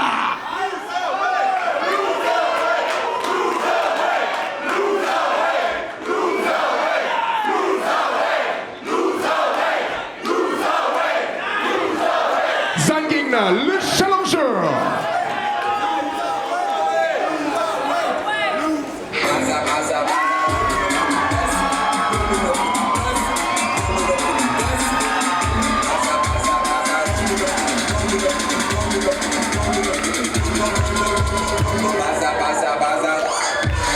Auf den Weg zu bringen, aus Paris in Frankreich, le guerrier du peuple, la sensation française, Senza Volto! Lots of history between these two men. In fact, that 15-month title reign that I was talking about for Tony Harting began at Summer Smash 5. Who did he beat to win that title in the main event of that show? None other than the French sensation, Senza Volto.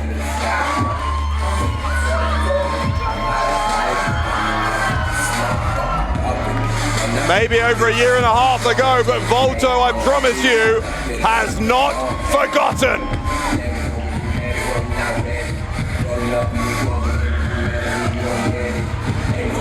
Aus Paris, la sensation française, Senza Volto!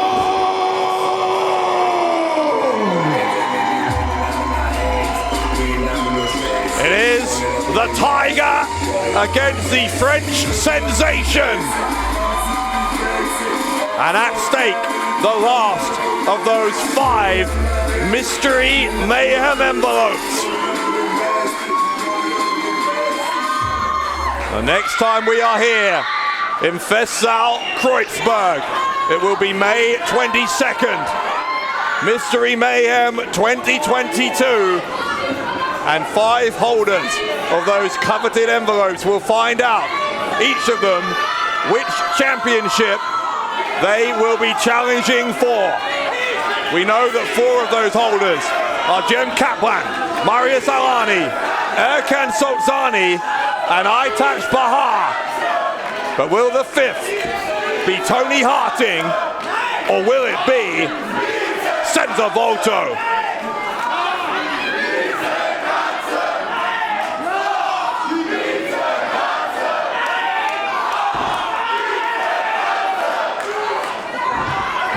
Crowd here having a lot of fun with Tony Harting. We heard them just before Volto came out, taunting him that if he does get a title opportunity at Mystery Mayhem, maybe it'll be for the loserweight title. And they're right, that is a possibility. Every one of those titles is represented inside those envelopes. One of the 5 holds a shot for the world title, one for the Berlin title. 2 of them shots at the tag team championships. And yes, 1 for the loserweight title.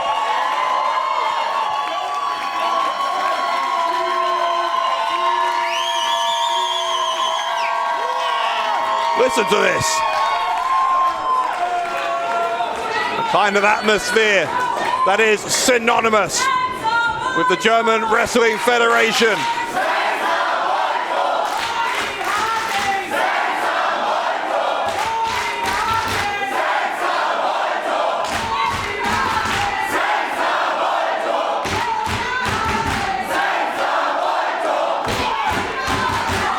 How many voices are there chanting there for Tony Harting? 1, 2 maybe?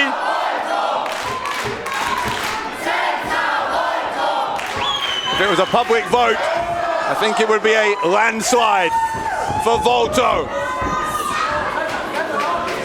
Collar and elbow tie up though, and fortunately for Harting, it's not a public vote. Although he does need to, I think, take this crowd out of the equation. If he can gain an advantage early on, make sure that the audience here doesn't have anything to get excited about in terms of offense from Volto, then maybe he can just take the air out of the room slightly. And that, I think, would probably work to his advantage. That's another thing that works to his advantage, is he's got that giant of a man, Big Nick, on the outside.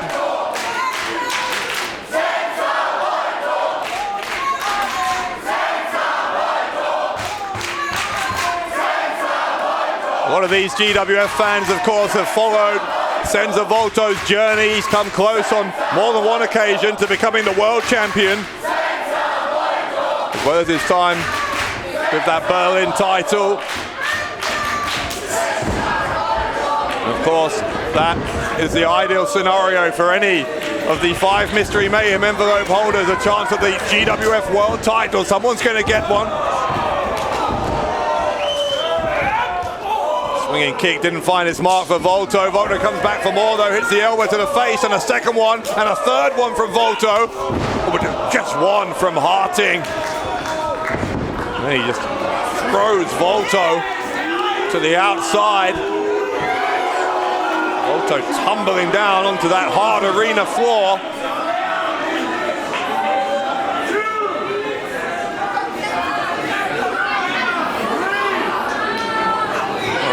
There's Big Nick, and that's one part of the equation that didn't exist when Volto and Harting last faced off in a main event at Summer Smash back in 2020. Big Nick did not have any kind of alliance with Toni Harting at that point.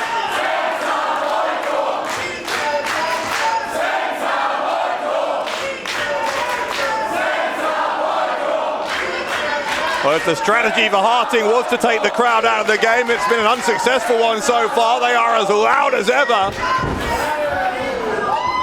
Volto grabbed the leg there. Harting quickly tries to slow him down, gets a hold of that head. Saw Harting as well dropping to one knee to prevent Volto from sending him to the ropes, but now back on his feet, and he does get sent to the ropes. Shoulder block though from the Tiger.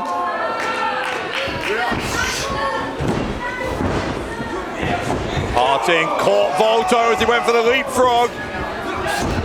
And that fireman's carry position, Volto able to escape. Spinning kick right into the stomach of Harting. Harting put the brakes on and Volto charged in. That was rash. Rash from Volto. Harting made him pay for it. Luckily for Volto, landed on his feet on the outside. If I was Senza Volto, I would take that as a warning. As much as he has a personal dislike, obviously, for Toni Harting, he needs to be careful he doesn't do anything too reckless. Of course, that high-risk offense is largely, not entirely, but largely among the main reasons why Senza Volto has been so successful, but he needs to be careful, he needs to be measured about when he decides to take those risks.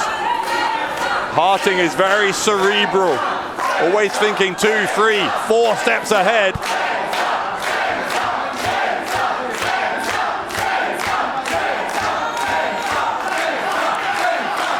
Back inside the ring now, Harting trying to gain the upper hand, eventually able to send Volto into the corner. Volto trying to fight, like just clubbing into the shoulders of Harting. Referee wanted a break. The match did come away from the corner, but Harting just slamming Volto down, now choking him. Referee wants the break, and equally, if Volto needs to be careful, Harting needs to be careful that his strategic bending of the rules doesn't cross a line. If he gets disqualified here, then of course Volto gets sent to the outside again. I was going to say, if Harting was disqualified, then Volto wins that Mystery Mayhem envelope.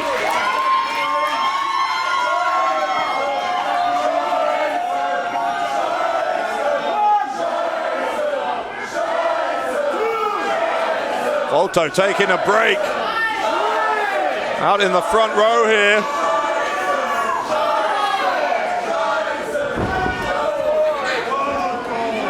Harting trying to prevent Volto from getting back in the ring. Volto walking past that ever menacing presence of Big Nick.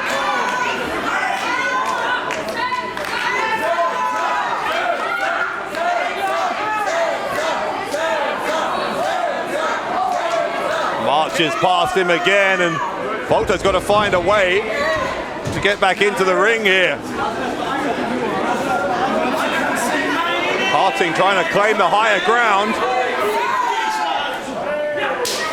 slap across the face. Volto gets himself enough time to climb back through the ropes, and now he is back in the ring.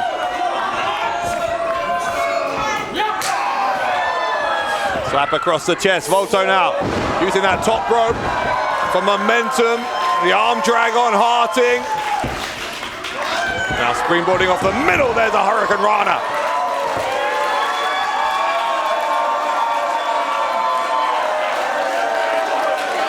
Volto very much finding his feet now in this Mystery Mayhem envelope match. Maybe thinking about leaping over the top, didn't the first time.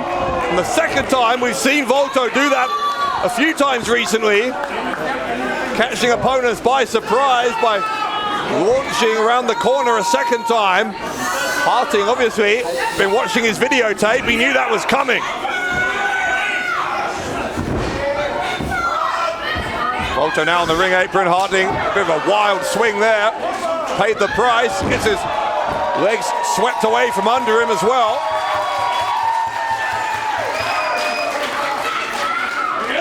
Volto, knees off the top, into the senton.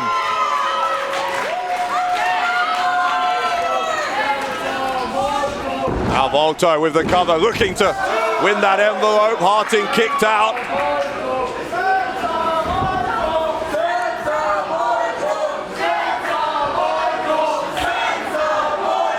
Now Volto just slowing things down. That's one of the great strengths, I think, of Senza Volto. Isn't just that he's a high speed, high flyer. He's able to alter the pace, just change things up whenever he likes. Keeps his opponent guessing.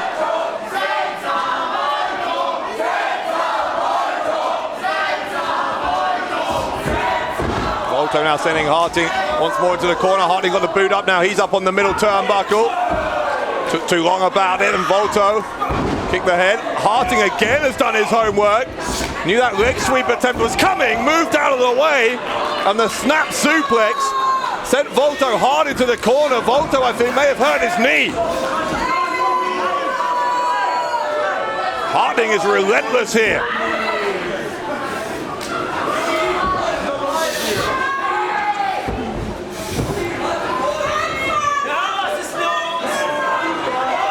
Harting telling the crowd that he's about to end this one against their hero, but took a little too long telling them that. It bought Volto enough time to once more get back into this. Goes to the rope, the head went down for Harting at the sunset flip. Big Nick helping out Toni Harting. Harting, enough time to regain his balance and puts the boot in, buries it into the chest of Volto.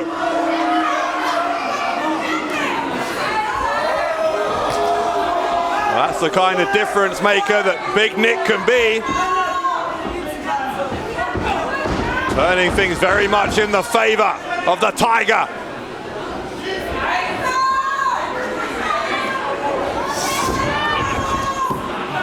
Snapmare takedown from Harting. Now nerve grip. Right deep in that shoulder. Squeezing at Volto. A move that is so incredibly painful. Referee needs to get the hands of Harting off the rope. Harting now burying that elbow once more deep into that soft tissue before going back to the nerve grip. Harting again has got the ropes. Referee sees it again. Referee insisting on the break and takes matters into his own hands.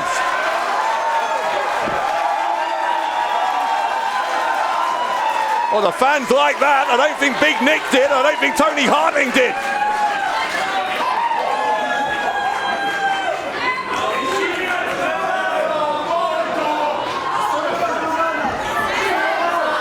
Harting getting in the face of the official. I don't think Harting has anything to complain about. He was cheating. He knew he was cheating. I guess Toni Harting always finds something to complain about.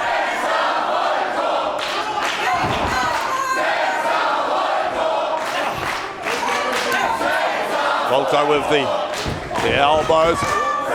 Harting now. What's he doing? He's distracting. That's what he's doing. He's distracting the referee so that Big Nick can try and take advantage, and he might do because he's caught Volto here and drops him face first on the ring apron. Another critical advantage handed to Toni Harting by Big Nick.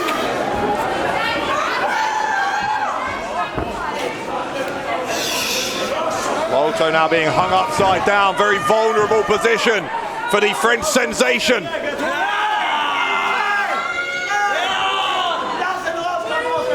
Referee wanted Harting to bring it out of the corner. Instead, he's taking a run up. Senza Volto just completely helpless, had to absorb the full impact of that strike from Toni Harting.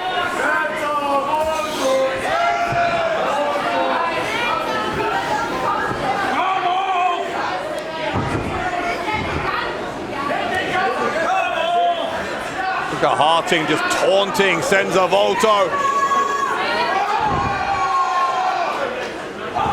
Volto trying with all his might to get back into this.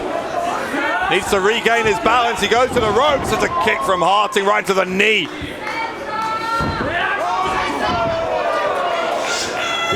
Oh God, Harting.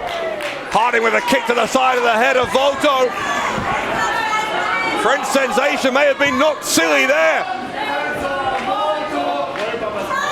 Harting just stalking his prey.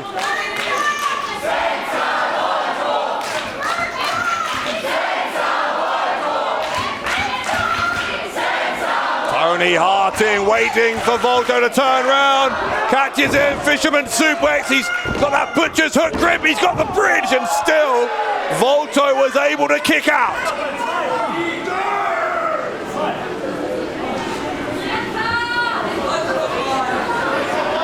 Harting, I think, believed that that fisherman suplex would get the job done.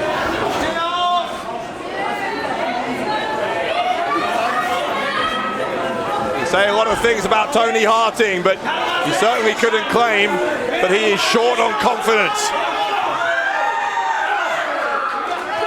Volto trying to give that confidence a knock by giving the skull of Toni Harting repeated knocks here, and now Volto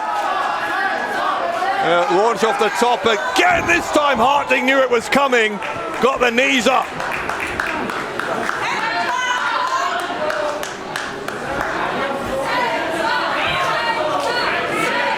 Volto is writhing in pain. Harting is ready to pounce.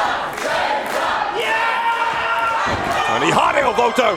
Volto saw him coming. A clothesline from Senza Volto. Suddenly, Volto kicking it up a gear. There's a reversal there of the Irish whip. Handspring, back elbow from Senza Volto.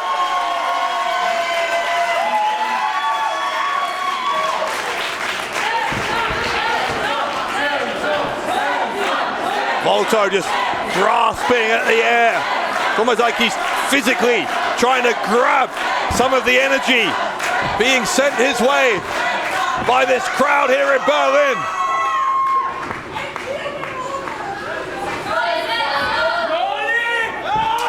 Volto running uppercut in the corner on Toni Harting. Harting again reverses the whip, follows him in. Volto too quick for him. The shoulder roll and a cannonball from Volto. Volto rolls him back towards the center of the ring, goes for the pin once again, and Harting kicked out.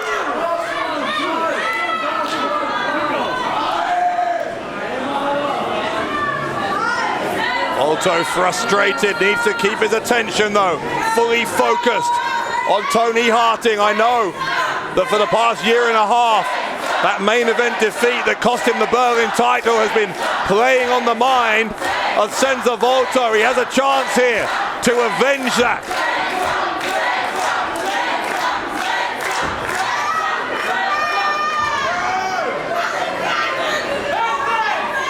Volto looking maybe for the Eiffel Tower, can't get it though because Harting with the counter lever German suplex, elbow to the side of the head from Volto.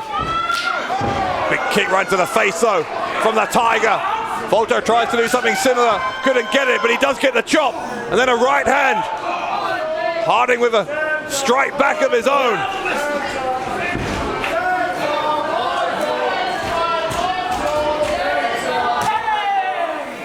Volto elbow, Harting an elbow of his own.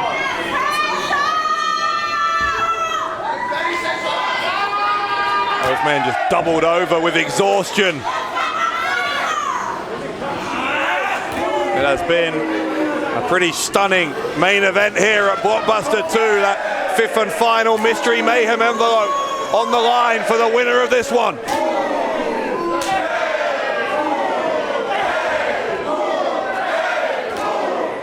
Again, battling, striking it out. Middle of the ring, Volto though. That one missed its target, and arm drag from Volto. Gets it back in the game. Volto handspring. Maybe looking for another back elbow, but Harting caught him and the German suplex.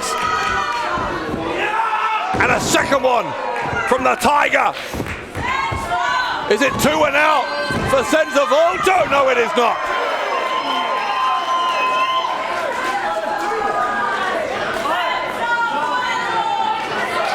This time it's Harting's turn to look at the referee in disbelief.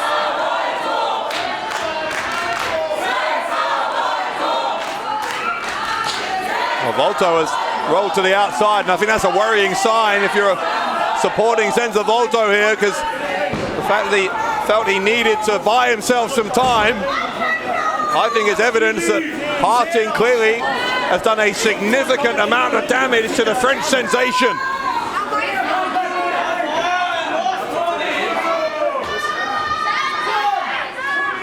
Where are they going? They're headed up towards the stage.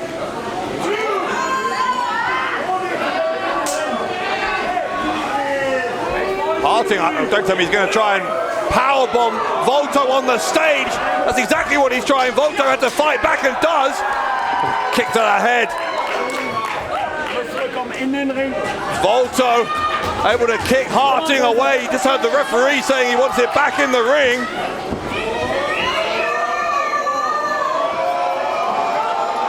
What's Volto doing here? What is Senza Volto doing? Volto with the run-up. He's caught on the shoulders. How on earth did Harting catch him? Harting just planted Volto after catching him on the shoulders. It was unbelievable.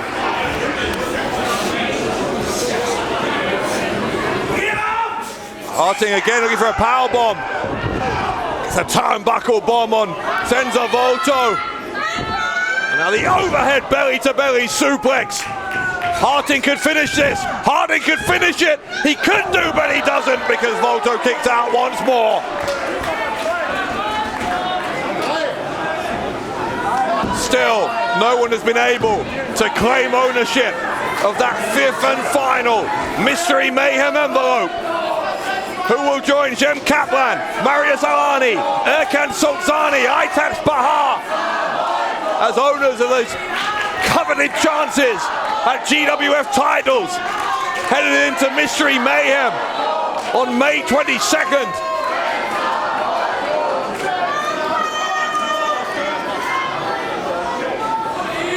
Harting scooping up Volto from the corner.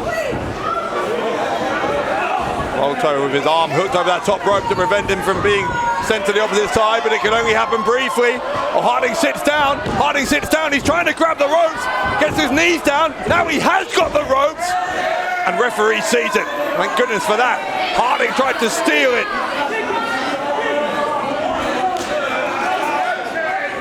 Oh, wait a second, Volto. Volto, the sunset flip from Volto and a kick out from Harting. Here comes Volto again. Handspring cutter. The handspring cutter. Harting rolled out of the ring and he may have just saved the match for himself there. He might not get long to rest because here comes Volto and he takes out both Harting and Big Nick even went down to a knee.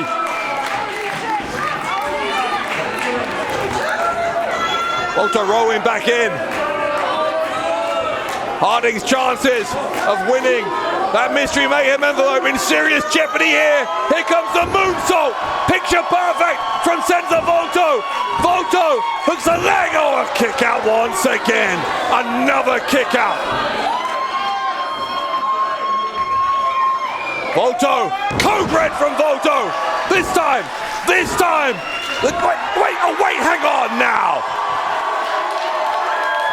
Big Nick just pulled the referee out of the ring. Referee is ejecting Big Nick. Yeah, the damage has been done. Also Big Nick aus der Halle. Big Nick verlässt die Halle. Big Nick's being sent out of here. It's a low blow. Low blow from Harting. Harting's going to steal this. Don't tell me. Oh, yes. Volto kicked out even after the low blow.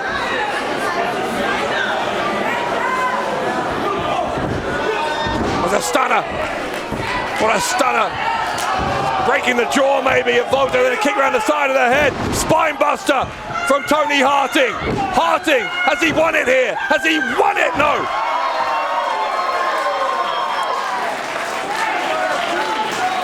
My word, this is living up to the hype. Volto and Harting leaving it all in the ring here.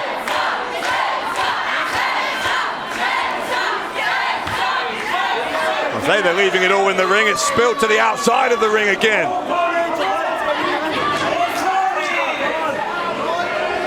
Harting determined, it seems, to take Volto up onto that stage. They've gone back behind the curtain. They're back in the locker room area. Cameras unable to follow them there. Got to be careful here. Referee has a count on. Seems to me Harting deliberately tried to lead Volto in that direction. Now here they come. They're back out here. Referee's up to a count of 7, and Volto getting rolled back in. Harting. I'm going to take the fight to... Wait a second now. That doesn't look like... Something's wrong here. Up on the shoulders. Planted. Volto got planted by Harting. Harting's won it. But wait. Und hier ist der Sieger. Und damit der letzte Mystery Mayhem Umschlag für die perfekte Naturgewalt. Den Tiger aus Berlin, Toni Harting. Something here is not right. Is it just me? Or does that not look like it was Senza Volto? I don't know what kind of trickery is at play here. Harting has a busted nose, but he also has the last Mystery Mayhem envelope.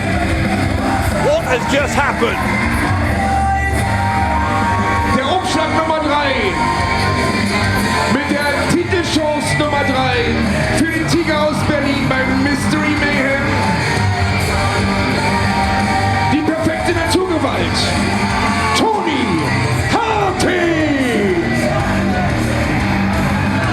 Something about this absolutely stinks. But Toni Harting doesn't care.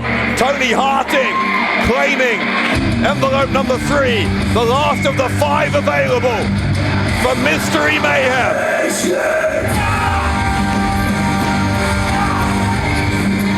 However he's done it he has. Here comes some more of the Mystery Mayhem envelope holders. The Sultan of Wrestling, Jem Kaplan. The Adana Bulldozer, Aytac Bahar. And the Golden Boy, Erkan Sultani. Marius Alani, of course, the 5th envelope holder. Not here in Berlin this evening.